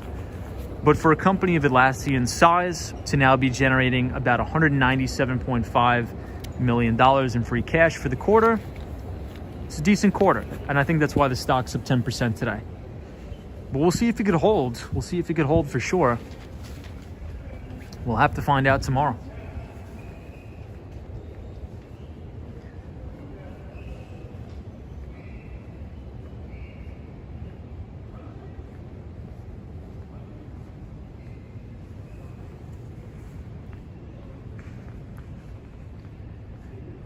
Okay, what about now? Are we buffering now? Or are we good?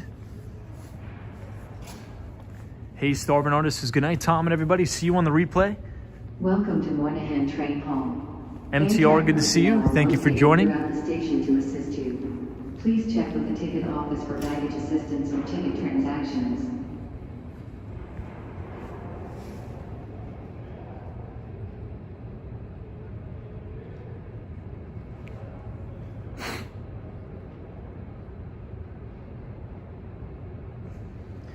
Hey, Michael says, good evening from California. Good evening, Michael. So we are going to go out the 33rd Street entrance. We are going to walk this way to 9th Avenue.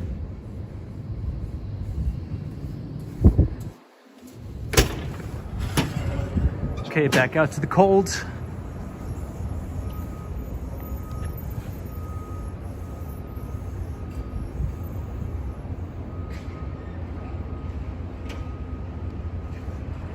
Wow, I think this is probably the best view of the Empire State Building we're gonna get. Hey Dean, thank you for stopping by tonight. I appreciate it.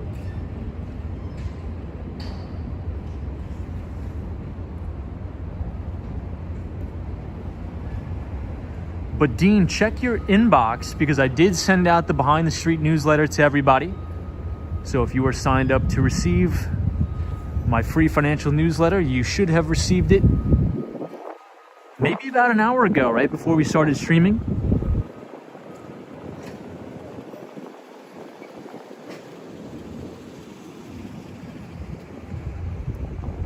Nicholas says, how come there's a railroad to Long Island but not Staten Island? Well, I think it's just because they built the tunnel and it may be a little bit more difficult to build the tunnel under the water from Staten Island to Manhattan. But they do have the Staten Island ferry, which you could take if you want to have a good time, which is free. So I think that probably makes up for it a little bit. So now we are going to head towards 10th Avenue and the Hudson Yards. We'll take a look at that as we pass the very famous B&H photos.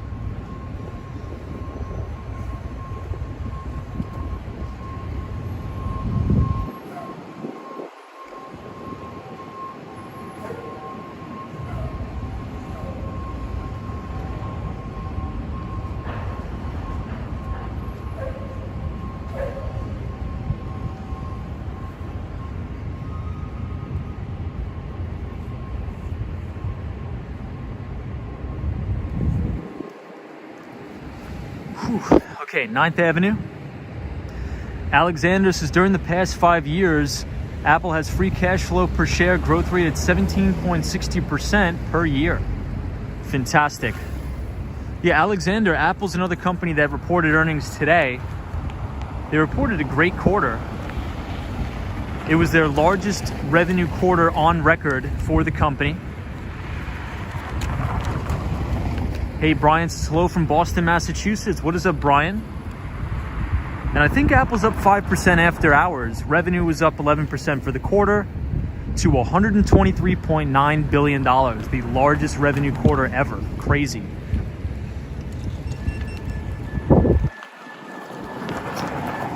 It's really just mind-blowing the rate at which Apple still continues to grow in terms of revenue and EPS.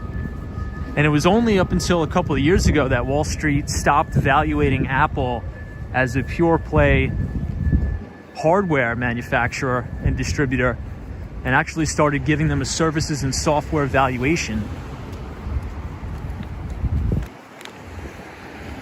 Because if you think about it, this earnings report, Apple posted $19.52 billion in their services unit, and that was up 24% year over year.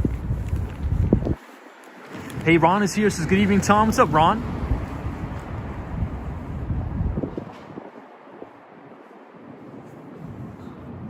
Good to see you.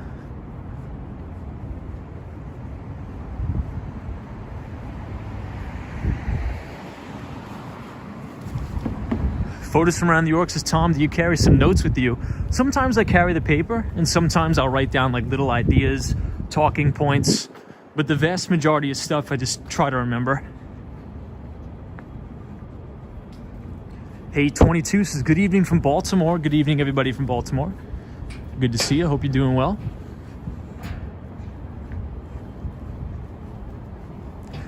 Yeah, Andrew says literally everybody that walked by is using an Apple product. So if you look right here, this is actually the very famous Edge building, where you can get incredible views of the city from the Edge. It's one of the newest observation decks in the city. That's awesome. Hey, Andy's here from Korea. What's up? Andy says, hi, Tom. Nice walks and informative talks. Good to see you, Andy. How's everything from South Korea? Philly says the reason for the chip shortage was because of Apple.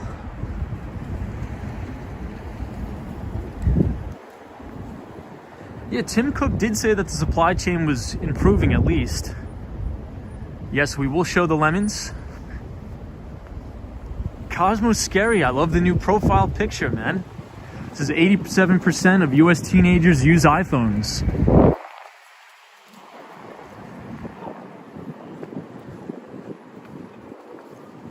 Alfred says, Tom, are you still holding Zoom Info? I am, Alfred. I do still have a position in Zoom Info.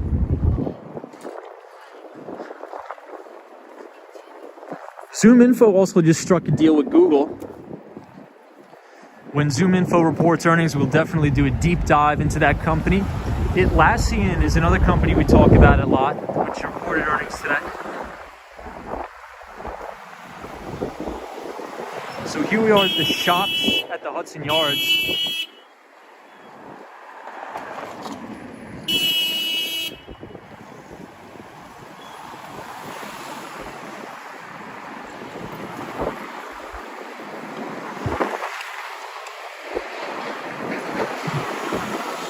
It's really windy. I think we're gonna cut through here and go up.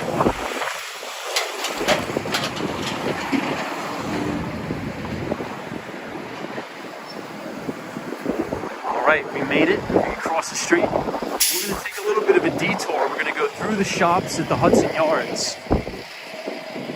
Because if you walk down here, it's the worst wind tunnel in the city, in my view at least.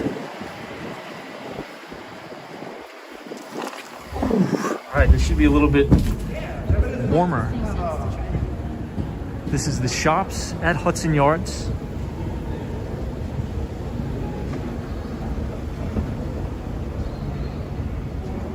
Hey, Joseph says, what's the temperature? I believe the temperature is right around 28 degrees. I'm not sure with the wind chill factor. It's probably a little bit colder out. Hey, Andre says, what's up? What is going on?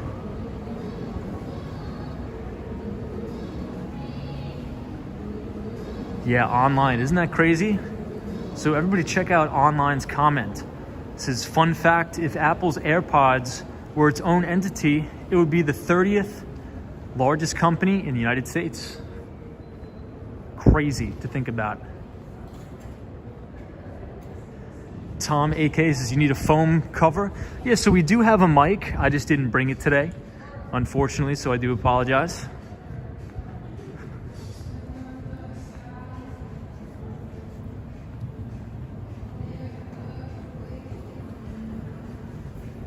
This place always looks so clean here.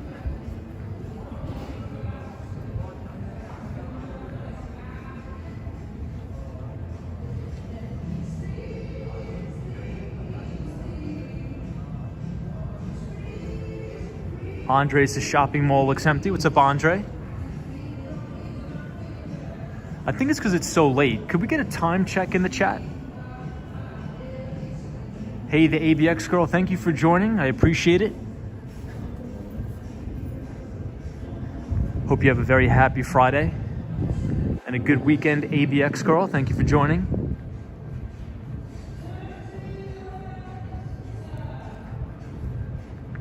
Ruby Falcone says 10:09. Copy that. Thank you, Ruby. Thank you, Sam Miguel.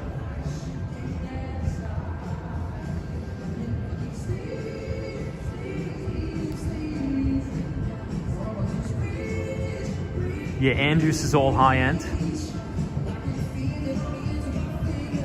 So you can see the vessel through here. Check it out.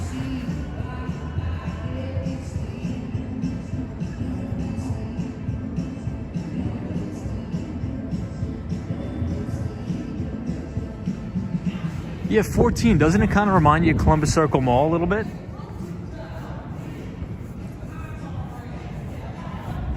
All right, let's check out the vessel. Ooh, I like how they have the lights on it still.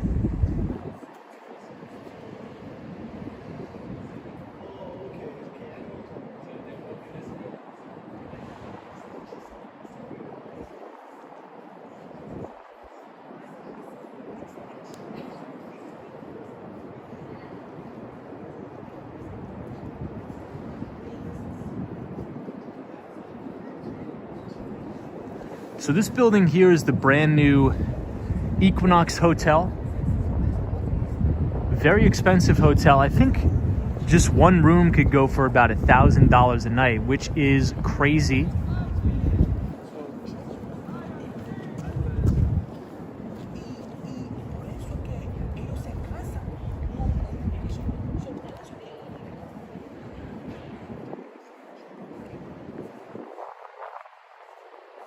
So this is the vessel, but they're rumored to take it down, unfortunately. But I do understand there has unfortunately been a couple of unfortunate events that have happened here that have provoked people to, take it down. So,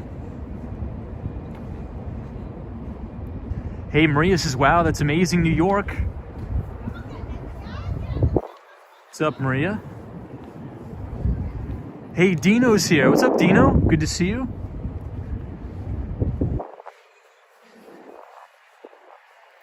Dino, we're walking around Hudson Yards tonight. We covered briefly Apple's earnings on the stream. We talked about Atlassian as well as Servicenow. And Servicenow is an enterprise software company with the CEO, Bill McDermott. We talked about him a lot. And Bill McDermott actually suffered a horrible injury a few Christmases ago. He was actually walking down the stairs with a wine glass. And unfortunately, he tripped over something. I think he just may have stumbled over like a rug on the stairs. And he fell down the stairs directly onto the wine glass. And he unfortunately lost an eye. That's why you'll always see Bill McDermott doing CNBC interviews with sunglasses on. And Bill McDermott is probably the top 5 enterprise software CEOs of all time. I really look up to Bill McDermott a lot. And he is a fantastic CEO, a brilliant guy.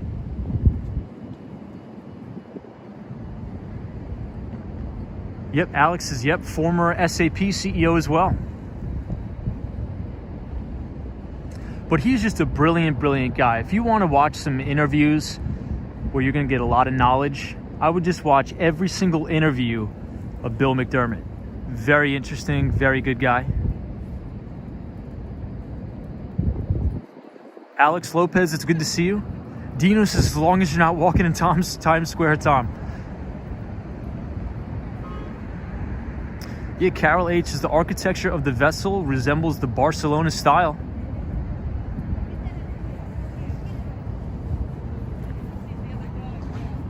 So I'll give you guys one more look at the vessel here.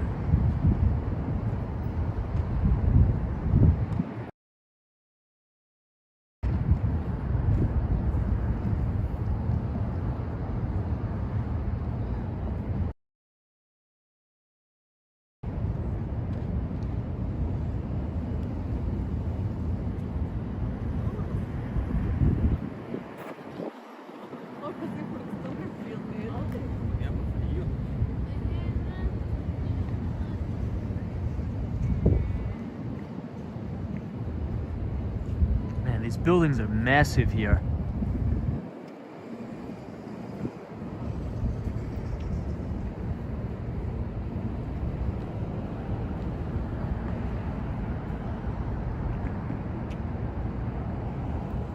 Very peaceful place, I will say, very peaceful place. So right across the river here is New Jersey. And if you see right here, these are all the Long Island Railroad train cars. So this is West End, the West End train car garage, where a lot of the maintenance happens on the Long Island Railroad trains. And before there was any of this stuff here, like the vessel, the Hudson Yards, all of this space used to be for the Long Island Railroad trains. So before there was any of this monstrosity here. Alex says, do you have an email that we could reach you? Yes. So Alex, if you look in the link in the description of this video, you'll see my email and you can feel free to send me an email. But the best way to contact me is if you sign up for the Behind the Street newsletter. There is a chat messenger that's attached to each newsletter where you could write me and I'll write back. So if you type !news, NEWS in the chat, it will drop the link to my free financial newsletter where you could sign up and feel free to contact me as well. Pablo, good to see you, Pablo. Hope you're well.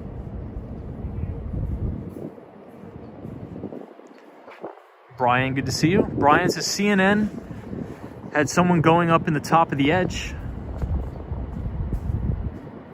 Yeah, Philly says, and I think Hudson Yards is nowhere near completed. Isn't that crazy? But good to see you, Pablo. I hope you had a great Thursday and happy Friday, my friend.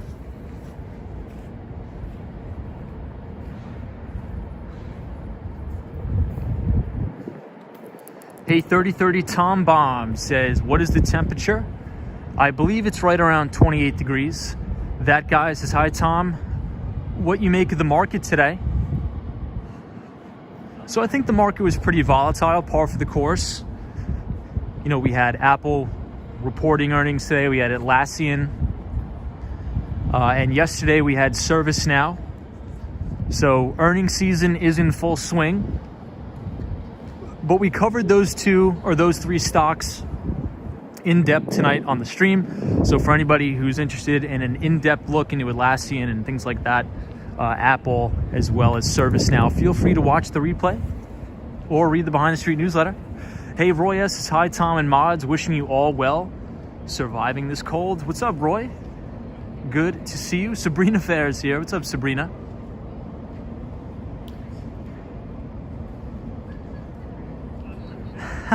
Somebody says, I'm still on Tom calling Hudson Yards a monstrosity.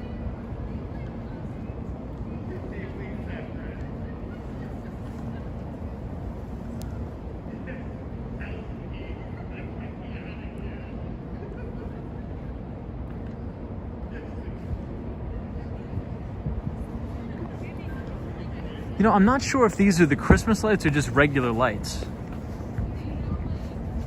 That I'm not sure. My guess is I think they're just going to be regular lights that are always going to be up here, if I had to guess. But then again, I could be wrong.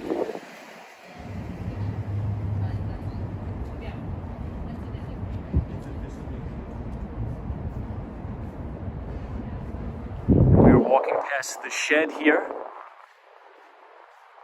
This big building is called the Shed, and it's actually on wheels.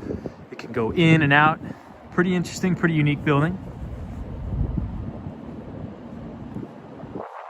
Mr. Shea Butter says it looks like a giant golden hornet's nest.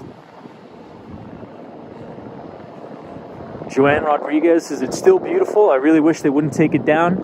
So I think that's still tentative. So we'll see.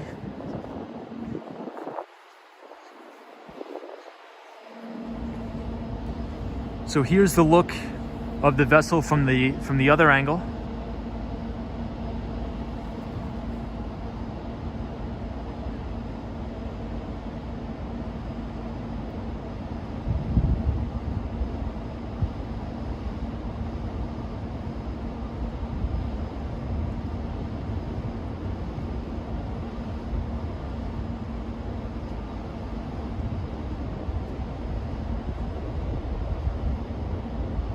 Hey, Randy McGee says, Tom, did anybody ever tell you you sound like the father from This Is Us?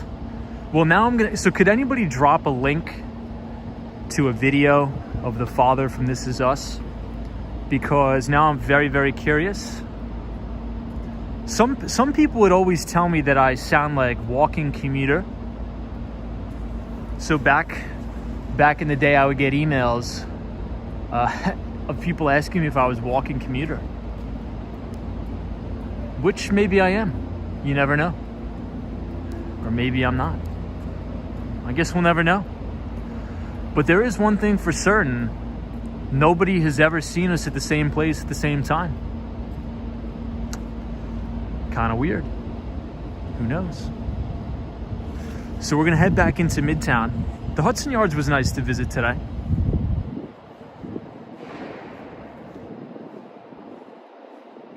Hey, Just Jennifer says, I just joined. Where are we? We are here at the Hudson Yards. Laurie E says, this country girl, Grammy, loves walking through New York City from the comfort of my tiny farmhouse in Illinois. Hey, Laurie, thank you for joining. I appreciate you very much.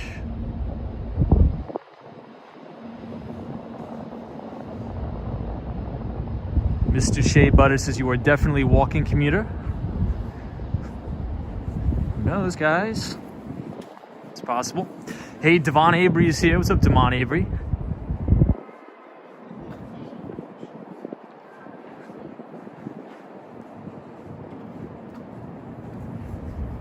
Yeah, Alex says it is still closed. Pacific Desert Raids is the vibes here are great. Thank you for joining Pacific Desert Raid.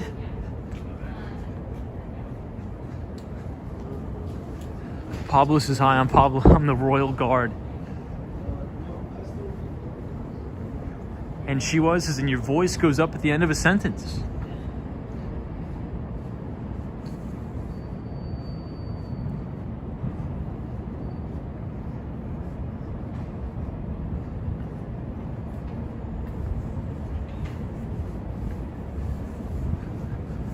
Okay, so this is actually the entrance here to the edge.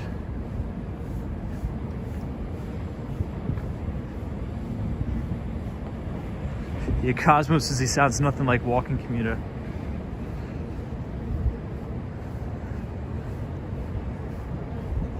And she was, says, right? Maybe that's because I'm in sales, like I'm in tech sales, so a lot of the times you have to enunciate things and like write, things like that. I don't know. So I'll give you guys overpriced Equinox Hotel.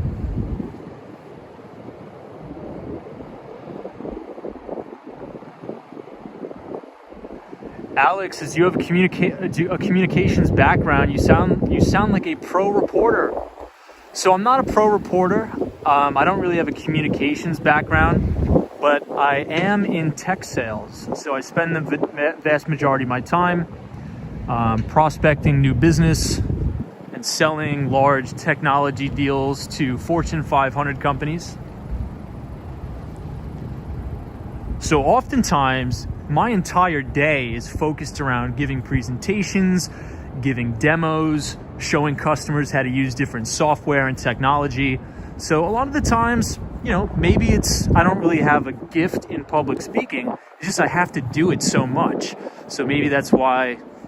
But I mean, I think I sound horrible. I never ever listen to any of these live videos because I hate the sound of my voice. Cynthia Beal says, Tom and walking commuter have similar rhythms in their speech, but different voice tones. Philly says, Tom, you should walk the Highline Park. You know, Philly, I believe that is closed tonight, unfortunately. I think it closes at 10 p.m. and it is 10 p.m. But I would like to do that next time. Yes, Sabrina Fair says, I loathe the sound of my own voice. Same. I hate it. It's horrible. NMB045 says, we all feel the same way about our own voice.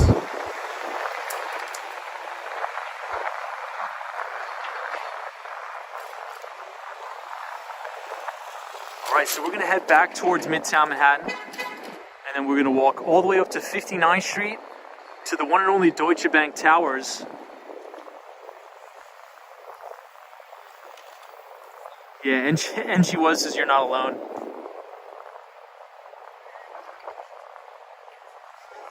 Oh my God.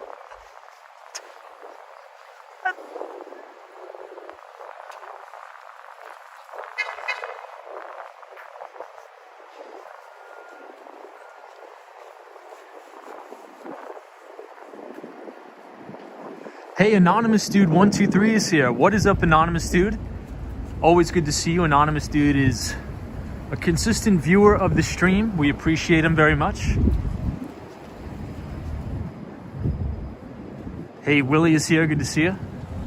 So if you were all enjoying the stream tonight, feel free to leave a like on the video and subscribe if you are new here as we head up to 59th Street.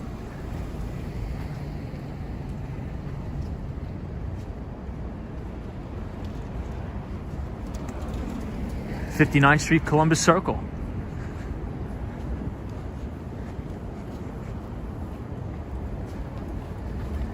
Hey, Kim Toy is here. Says hello, Tom.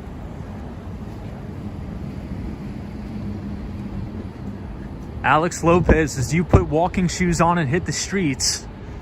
Very rarely. Sometimes I'll walk around in my Cole Haan work shoes if I don't have enough time to change out the shoes, but I'm just wearing old pieces of junk on my feet. You know, we got to get the road work in one way or another.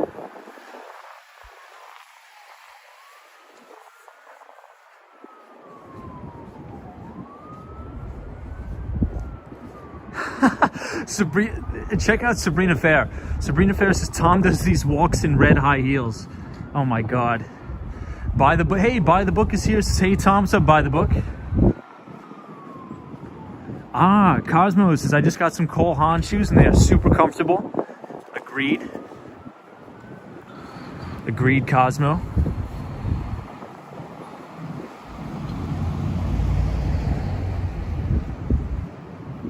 Hey, Marilyn says, if Apple had good earnings, I don't understand why the stock price is not up. Well, I think it's up 5% on the day. But Marilyn, one thing we have to take into consideration is that the general market, the vast majority of the indices, the Dow Jones Industrial Average, S&P 500, as well as the NASDAQ, are all below their 200-day moving averages. So the market is in a downtrend. And usually the statistic is 2/3 of all stocks will follow the trend of the market, regardless of earnings. But earnings have been coming in really good. And maybe this is a low point in the market, but that's not our job to find out. Our job is to wait for a follow-through day. But on Monday, as you guys know, I did add a little bit to my S&P 500 index fund that's in my retirement account. But in my long-short portfolio, I have not added any new buys. No new buys as of yet. I am waiting for a follow-through day. But we had some good reports. Microsoft had a good quarter. Atlassian today up 10%. Apple up 10%.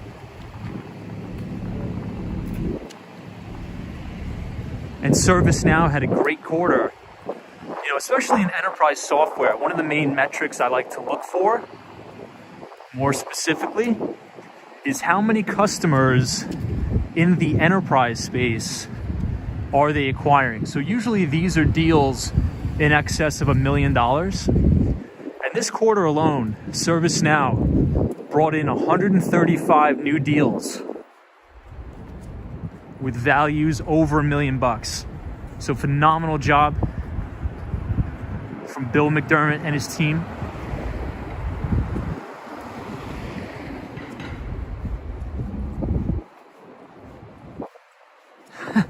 Alan Wilson, what's up, my friend?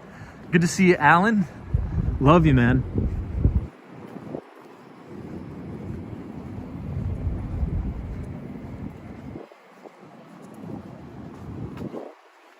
Hey, John says, Tom, how are you? I'm doing really good. We are going to have to duck into the train station one more time to warm up a little bit. We got a beautiful view of the Empire here.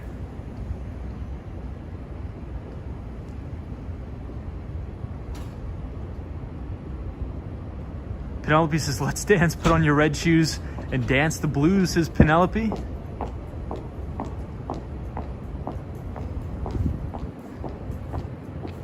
Linnell says, I love New York. What's up, Linnell? Ruby's time check, 10:30. Thank you, Ruby.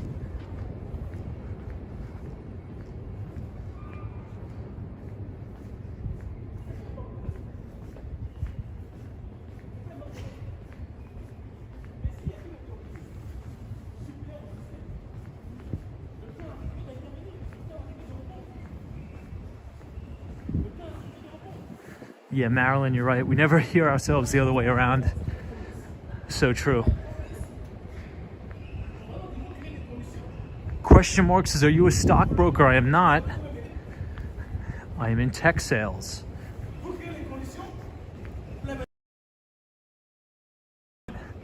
The newest technology in finance.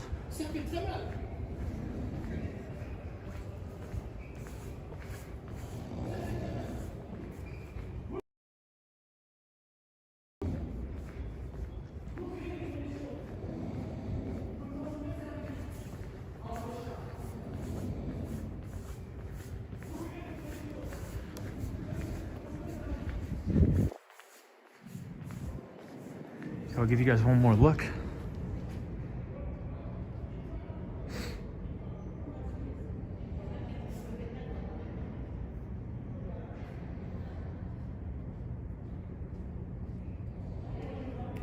NMB 045, it is common.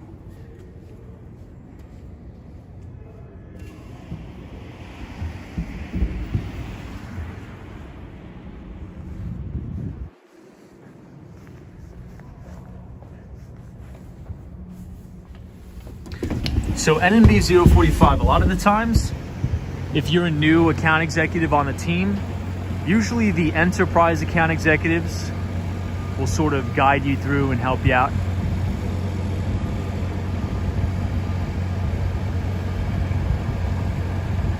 All right, let's continue on our walk. Oh my gosh, we've already been streaming for 2 hours. It feels like 10 minutes. I feel like we just started this stream 10 minutes ago.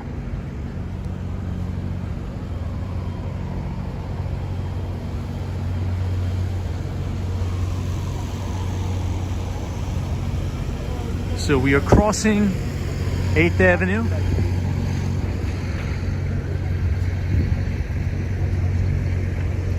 Outside of Madison Square Garden.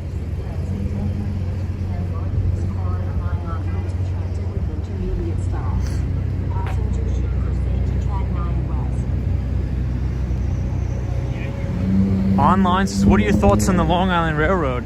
Well, my main thought on the Long Island Railroad is I just don't understand how they're going to stay in business, because I take the Long Island Railroad almost every day and there's absolutely nobody on there. And just to give you some context, I used to take the train pre-COVID to work right there in the Marshall McLennan building, and I could not even get a seat on the train ever. I always had to stand when I would take the train from Massapequa Park. Always had to stand. But now there's nobody on the train.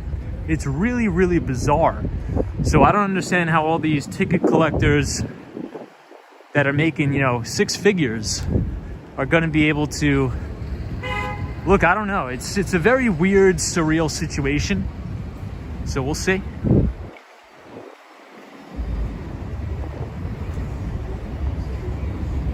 Yeah, Philly says time flies when you're having fun.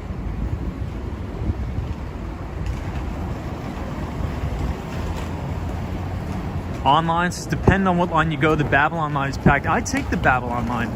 That's the line I've taken my whole life. It is ghost, dead empty, as well as the Long Beach line. So I get off at Massapequa Park or Long Beach and everything is empty. I took the train during rush hour today.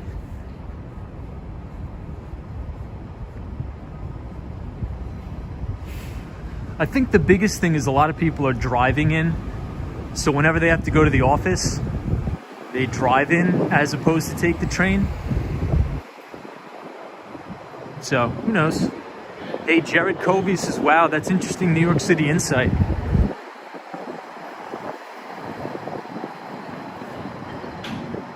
Alan Wilson says, Tom, maybe the cold has affected your sense of time.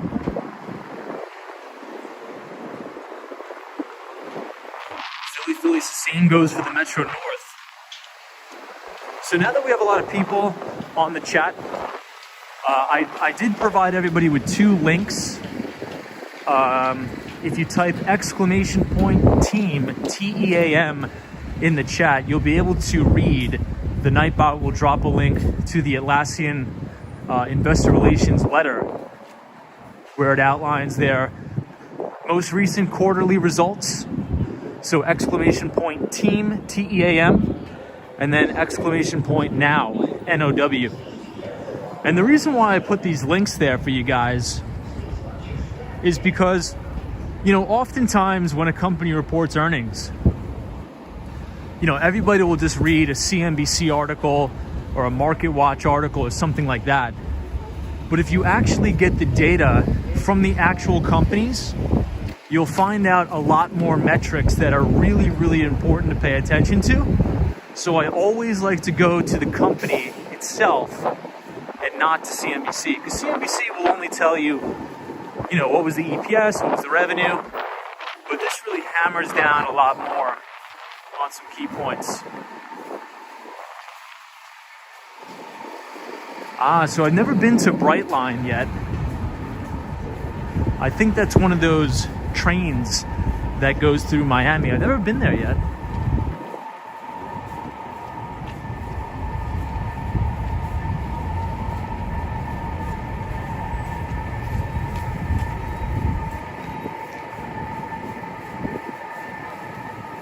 Hey, that guys, is the next couple days should be some snow according to the weather app.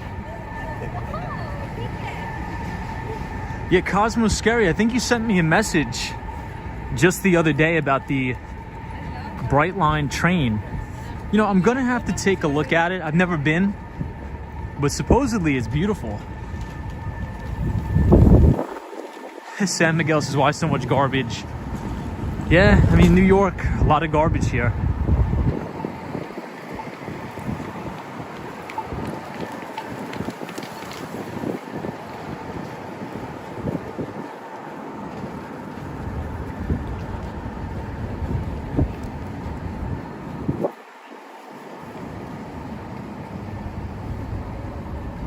Tommy, this is your Tom meeting up with AK or Ann tonight? Probably not tonight, to be honest. Alexander says, Tom, what's your least favorite New York City airport? 100% LaGuardia. Not a big fan of LaGuardia at all, because I feel like it's so far away. JFK is not bad, it's close. You know, maybe I'm a little bit biased because I live South Shore, Long Island, so it's extremely easy to get to everything, but hey, Lena Sandoval is here. What's up, Lena Sandoval? Hope you're well.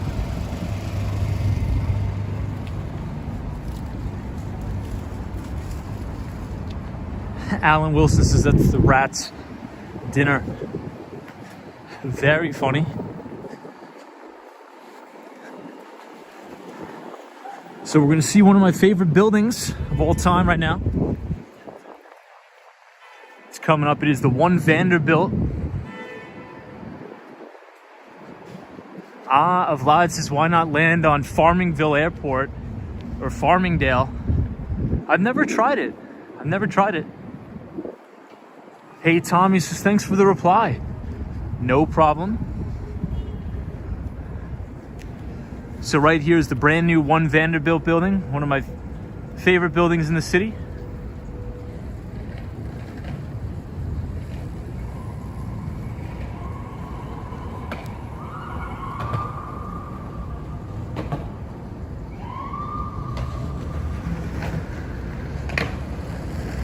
I hear the sound of a skateboard. Love that.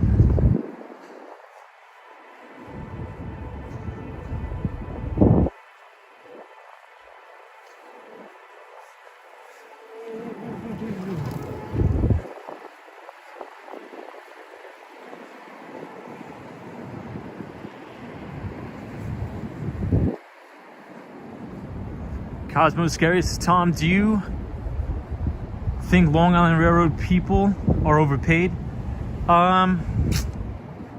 Yeah, I do. And my uncle works for the LIRR. But I think it's, that could be a whole other topic for another stream. Marty Lewis says, I thought Farmingdale Airport was for small private planes only. No, I mean, I think you could actually get some regular flights out of there, honestly. Philly says, so Tom retired the board for good. Not for good, I promise we will have the board back. I do promise you guys that.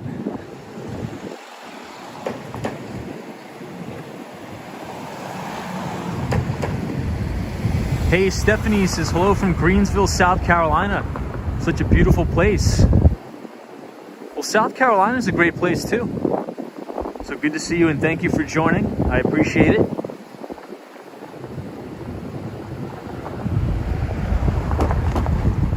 Hey, Sally says, hello and thank you from Palm Coast, Florida.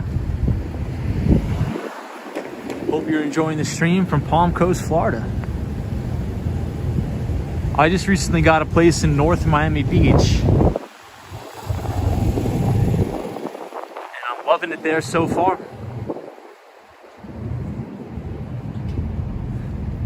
Hey, Abe Blessed says, Tom, where's your private jet? Yeah, I wish. Tommy says, Tom, have you ever been to England? I have not been to England, but I definitely would like to go.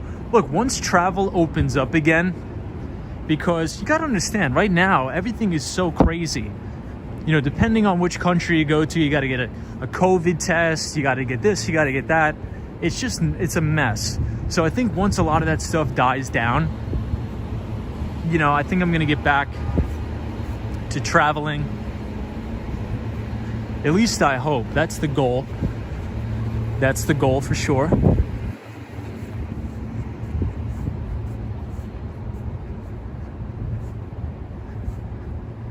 Hey, greetings from warmer Corpus Christi, Texas. We have a lot of viewers from Corpus Christi, Texas. So thank you everybody for joining.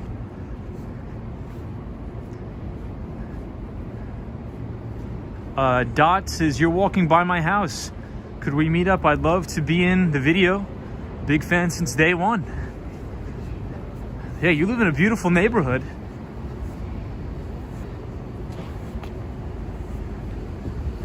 If you want to say hi, you can say what's up. Hey, Stephanie says, oh, thanks for responding. Greensville is beautiful also, but nothing compared to your beautiful world. A lot of tech companies are moving back down to South Carolina, which is awesome.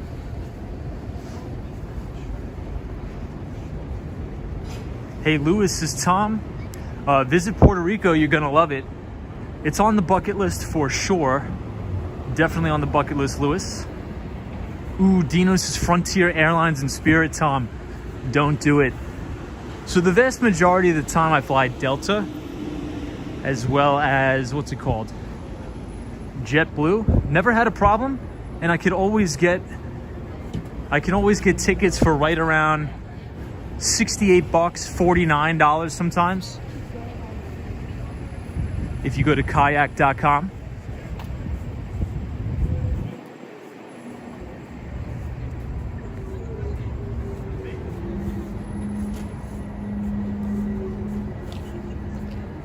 So one of my good friends works in this building right here.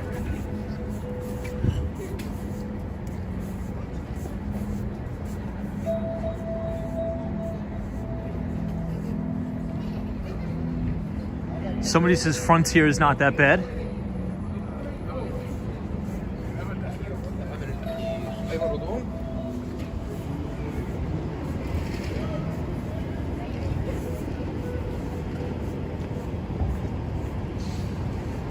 Joey says, Tom, avoid Frontier. I mean, surprisingly, if you look up the flights on Frontier, it's more expensive than it is to go to Miami on JetBlue. Hey, Stephen T says, Tom, a lot of companies are moving out of Montreal and out of Quebec. Can't blame them at all.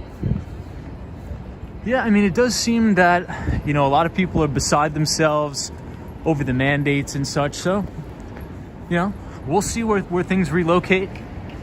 But if you look to your top left on the screen, you're going to see the ball that they dropped on New Year's in Times Square.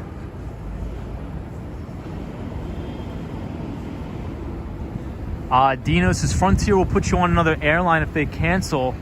Same with Spirit. They won't put you up in another hotel. Yeah, I think I've heard way too many bad things about Spirit to ever sort of fly with them.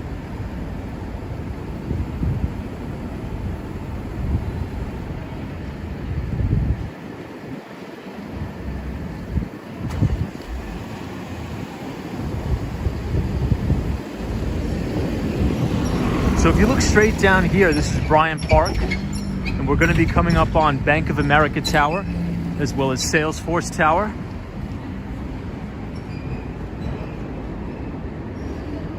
Hey, Days Works' Spirit is kind of dusty. Anonymous dude says, this area looks very futuristic. Joey says, save your Spirit by not flying with them. Oh my God. We're going to have Spirit Airlines email the Walks in Wall Street email box with a big complaint.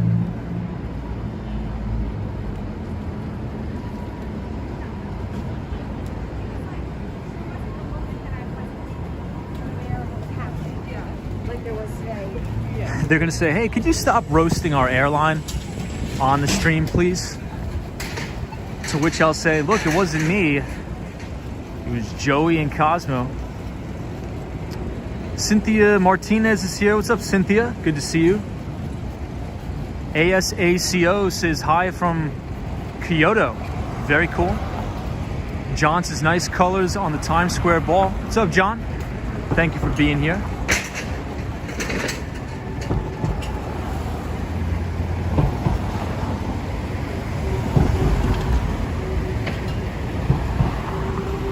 Scott's Spirit is the Greyhound bus of the skies. Oh my God. That's a good one.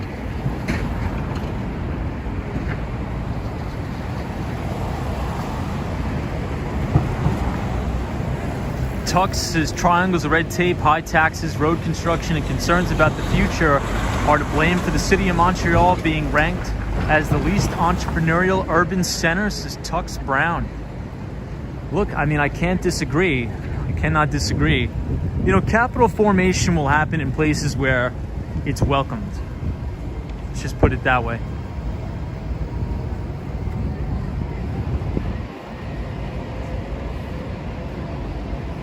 I'm more of a free markets guy myself. Hey, Wallace is here, says hello from Brazil, Rio de Janeiro. What is up?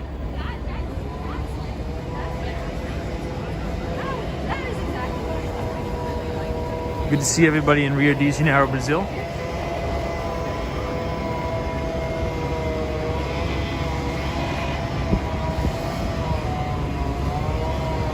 So here we have the NASDAQ, and we could actually see where they film a lot of the NASDAQ Today, Squawk on the Street from CNBC, Squawk Box, all filmed right here. Hey, Andy says, hi, Tom. I've been stuck in a dorm studying for 6 hours. But thanks, Tom, now I can walk outside and see beautiful buildings in New York City.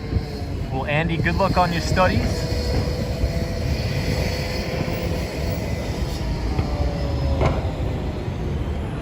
Good luck on your studies, my friend. Hey, Fla News says, hello, I'm from Brazil in Salvador. Very awesome.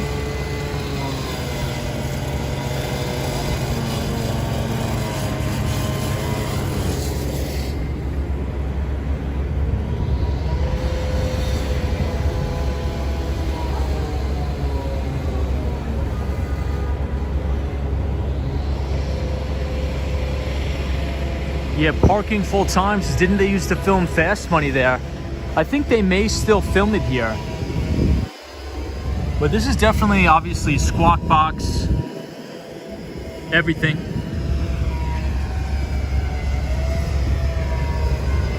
You know, maybe they'll let us film a Walks in Wall Street stream right here one day.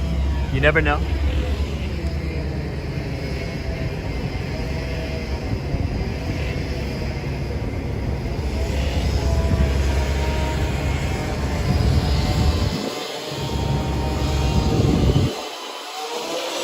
NC says I bought a cable for my phone. I already lost it.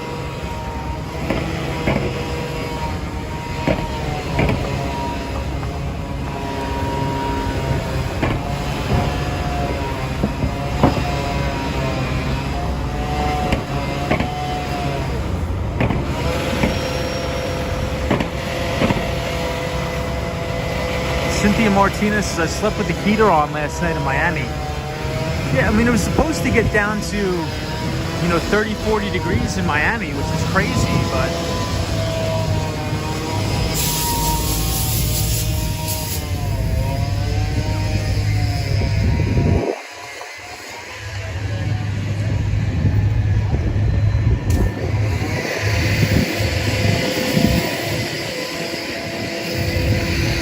Vlad says, I see you on the Times Square camera.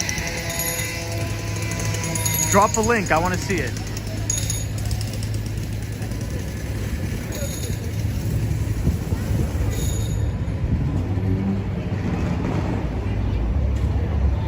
So we are going to pass Morgan Stanley. Carol H. actually used to work at this exact Morgan Stanley right here.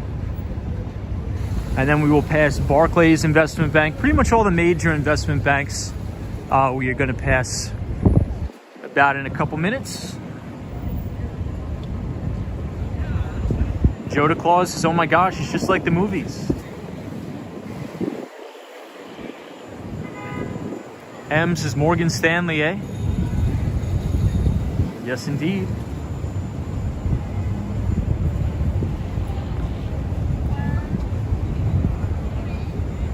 Yeah, Cool On 516 is going to be super cold in Miami for a little bit, which is definitely not ideal, but we'll just have to make do.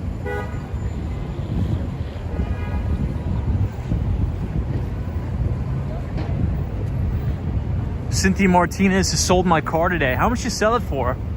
I'm assuming you probably could have sold it for a lot, because the used car market is actually on fire. Cosmo Scary says, you see any snowflakes there, Tom? The radar says it's snowing. No snowflakes yet. Cosmo, when is the snow supposed to start? Is it supposed to start right now and snow all the way through tomorrow?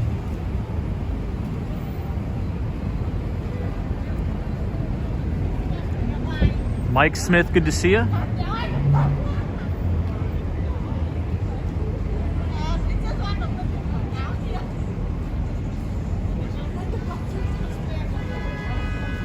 Daniel Jesus tested for COVID today, still waiting results.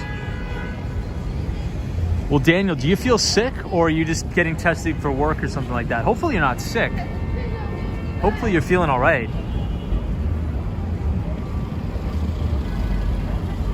Cosmo says, no, just a few showers for now. Understood, Cosmo.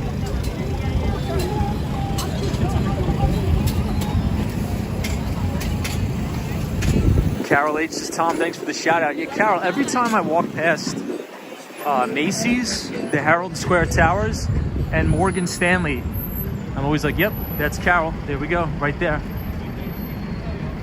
Daniel G says, feeling a little sick. Well, Daniel, I hope you feel better, man. Please be safe. Take a bunch of vitamin C while you're at it, and drink some tea if you can. Hey, Roy S is in the house. What's up, Roy? Good to see you. Penelope says, Tom, Saturday morning your time, it should start snowing, the real storm. Roy S says, New York City snow probably is 90% around 11 p.m. Waiting patiently. Oof.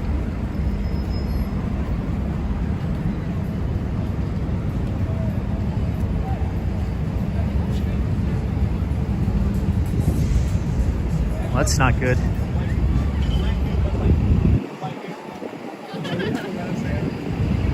As you guys know, I used to work right here to the right at this Express when I was a teenager. Not fun.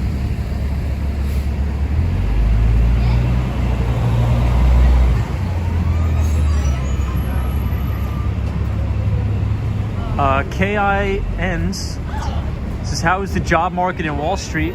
Is the Great Resignation real? So the Great Resignation is real, but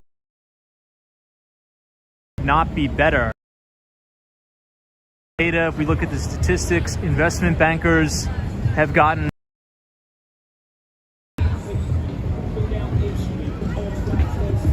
and record salary raises. I think we always start to buffer right here, so we may start to buffer. But I think across the board, the analysts, the associates, the managing directors all got a bump in their basic salaries as well as their bonuses too.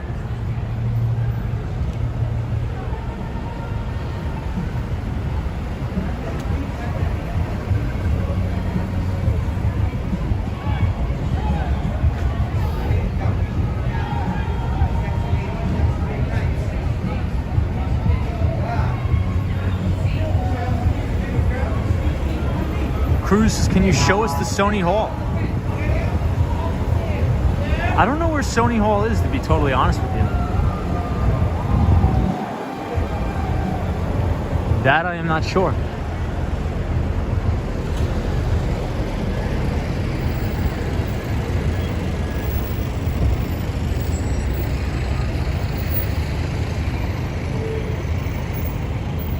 Trinidad music, good to see you, my friend Trinidad. Who else talks stocks for free? So this is the Renaissance Hotel here at Times Square. Hey, David says work. Another four-letter word, Tom. What's going on, David?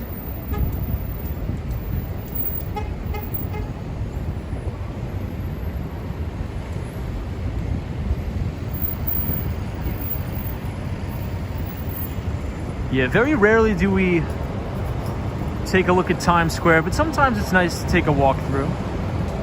Cruz says, looks nice. Good to see you, Cruz. Pacific Desert Raid. It's good to see you. Stephen T, good to see you.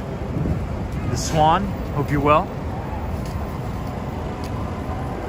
Billy says 46th Street is Sony, Tom.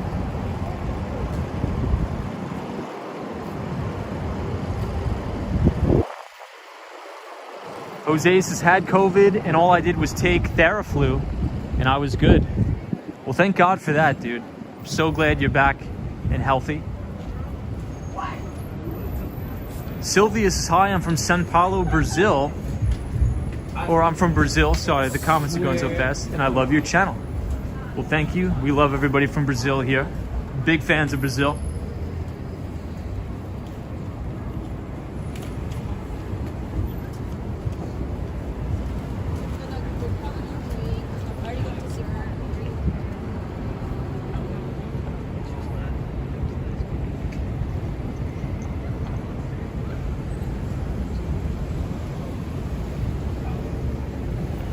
A lot of construction going on here. It's very dangerous to do work in these manholes here, so I give these guys a lot of credit. It's always extremely dangerous to do that. Hey, YNB Kev says, you know what's going on. What's up, Kev? Hope you have a great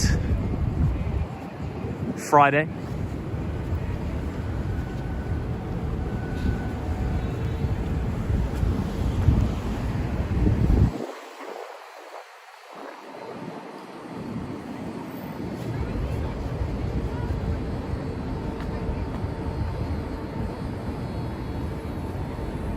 NNB045 says, Tom, have you ever walked around the Bloomberg building?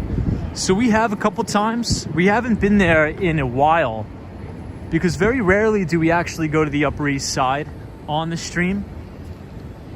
I guess you could call that Midtown East, but Bloomberg is one of my favorite buildings as well.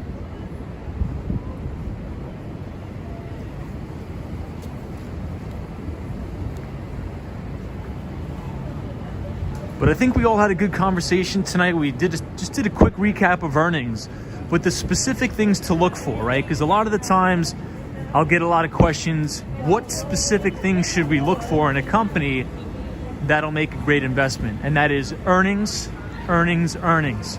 We want to make sure we're investing in companies that are growing their earnings at least 25% quarter over quarter, at least growing their revenues 25% quarter over quarter, return on equity of about 25%, and very strong pre-tax and after-tax margins.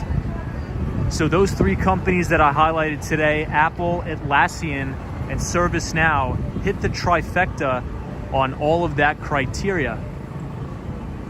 And especially in interest rate rising environments, it's really, really important to pick the cream of the crop, so to speak, and only invest into the companies that are generating the most free cash and that are growing their earnings in a very large and expanding total addressable market. Ooh, that's a good question. What time is it?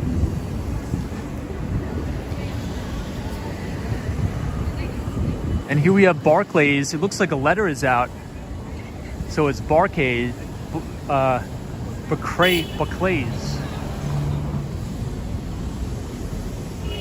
Hey, Pacific Desert Raid says, Tom, all this advice is going to help me pass my accounting and finance major. You're a lifesaver. Hey, dude, no problem. Hopefully you'll be watching the streams from one of these windows here. You get a nice job on Wall Street. Hey, Fernando's here. Super Friends in the City. The one, the only, the GOAT, Fernando. Good to see you. Ooh, it's 11 o'clock. Yikes. I don't think we're going to be able to make it to... Alex Lopez says, do you own crypto? I do. I have exposure to only Bitcoin and Ethereum. I think the vast majority of stuff in the cryptocurrency space is probably all fraudulent schemes, but I do see real value and utility in Bitcoin and Ethereum. So my train is pretty soon, so it looks like we won't be able to make it all the way up to 59th Street. I lost track of time, but we'll head back down.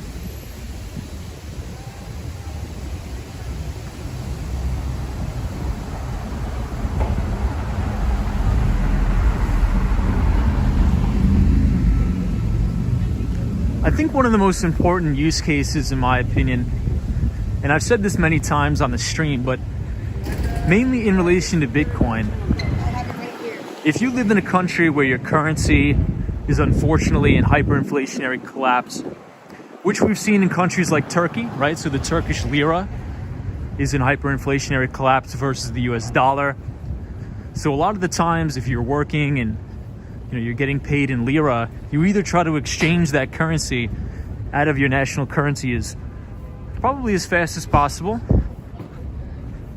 But many countries that are emerging market countries that may be a little bit less developed than the United States, a lot of their GDP comes from remittance payments.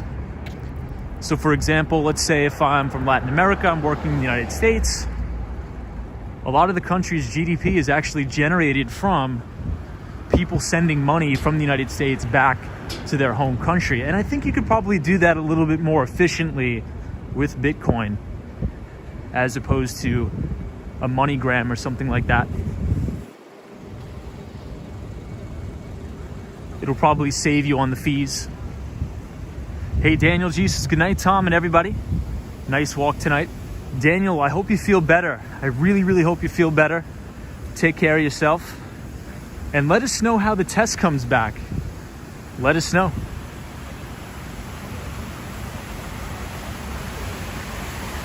Hey, Ruby Falcone says, thank you, Tom, for manhandling the cold.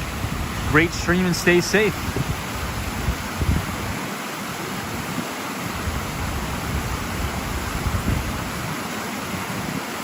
Dino, I have.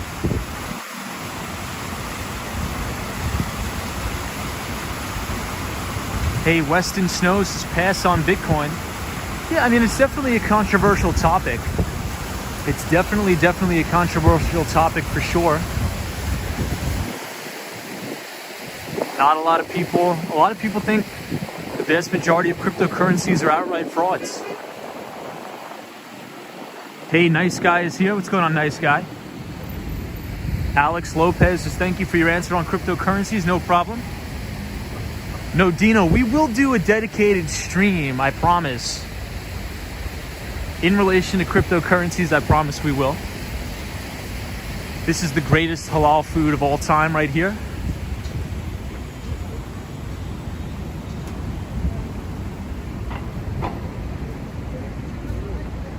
Hey, Raphael, this is interesting.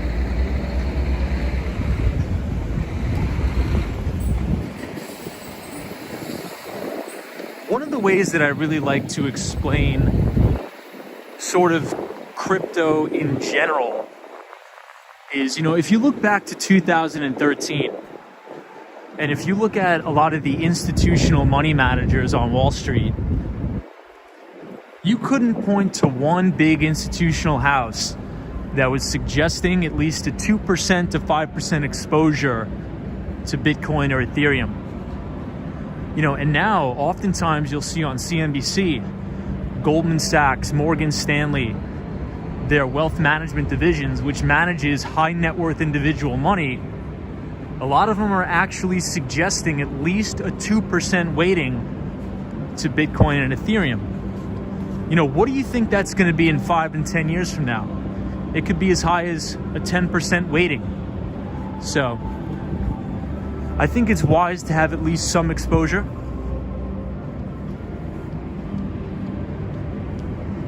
Yeah, Jesse's like, snow, please.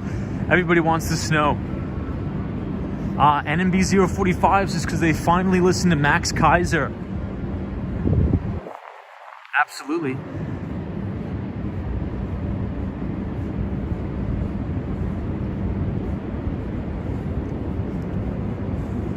Philly says Halal Guys overrated. Halal Guys is overrated, but that place right there is called Adele's Famous. Fernando, Super Friends in the City, knows what I'm talking about. Adele's Famous, that place is the greatest place on earth. Somebody says, is Bear Stearns still around? No way. That's funny. Yeah, Bear Stearns is unfortunately no longer with us.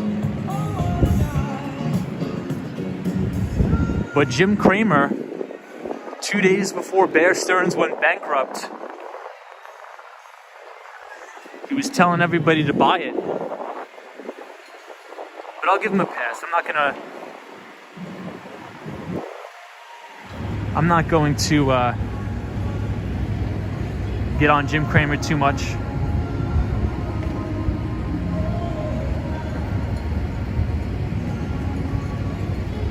Aaron Prill says bought sheep, made a ton of dough during the October 27th bull run. Marty Lewis says don't want snow, but we don't have a choice. You're right. Kim Grant says good night, everybody. So everybody, we will end the stream now. I do have to head back to 34th Street, Penn Station. I want to thank everybody for joining the stream tonight. If you're new to the stream, feel free to subscribe to the channel. Leave a like on the video if you enjoyed the stream tonight. And if you want to sign up for a free financial newsletter behind the street, if you type !news in the chat, the Nightbot will drop the link so you can sign up for a free newsletter written by myself. And I will see you all right back here tomorrow as we potentially walk around in the snow. We'll see. Maybe we will, maybe we won't. But Marty Lewis, Diana, Pacific Desert Raid, Super Friends in the City, the one and only. Thank you for joining. I see Chris, Weston Snow. Hey, Carol H., thank you so much for the $20 donation, Carol. I appreciate you very much. Says I enjoyed the stream tonight very much. Tom, thanks. Thank you, Carol. I hope you have a great night, and happy Friday, everybody. It's almost Friday, almost the end of the week. And I believe they still have everything set up for the funeral of the 2 NYPD officers that unfortunately lost their lives in Harlem. So here on the Walks in Wall Street channel, we support the NYPD, and we thank them for keeping us safe so we can do these streams around the city. So thank you to everybody who's in law enforcement. Everybody, please stay safe out there. If you are watching the stream and you're a part of law enforcement or work in any sort of medical industry, we appreciate you. We support you. The community's got your back. And to the mighty bull, have a good night wherever you are, because there's always a bull market somewhere, and you just need to know where to look. And I'll see you all right back here tomorrow.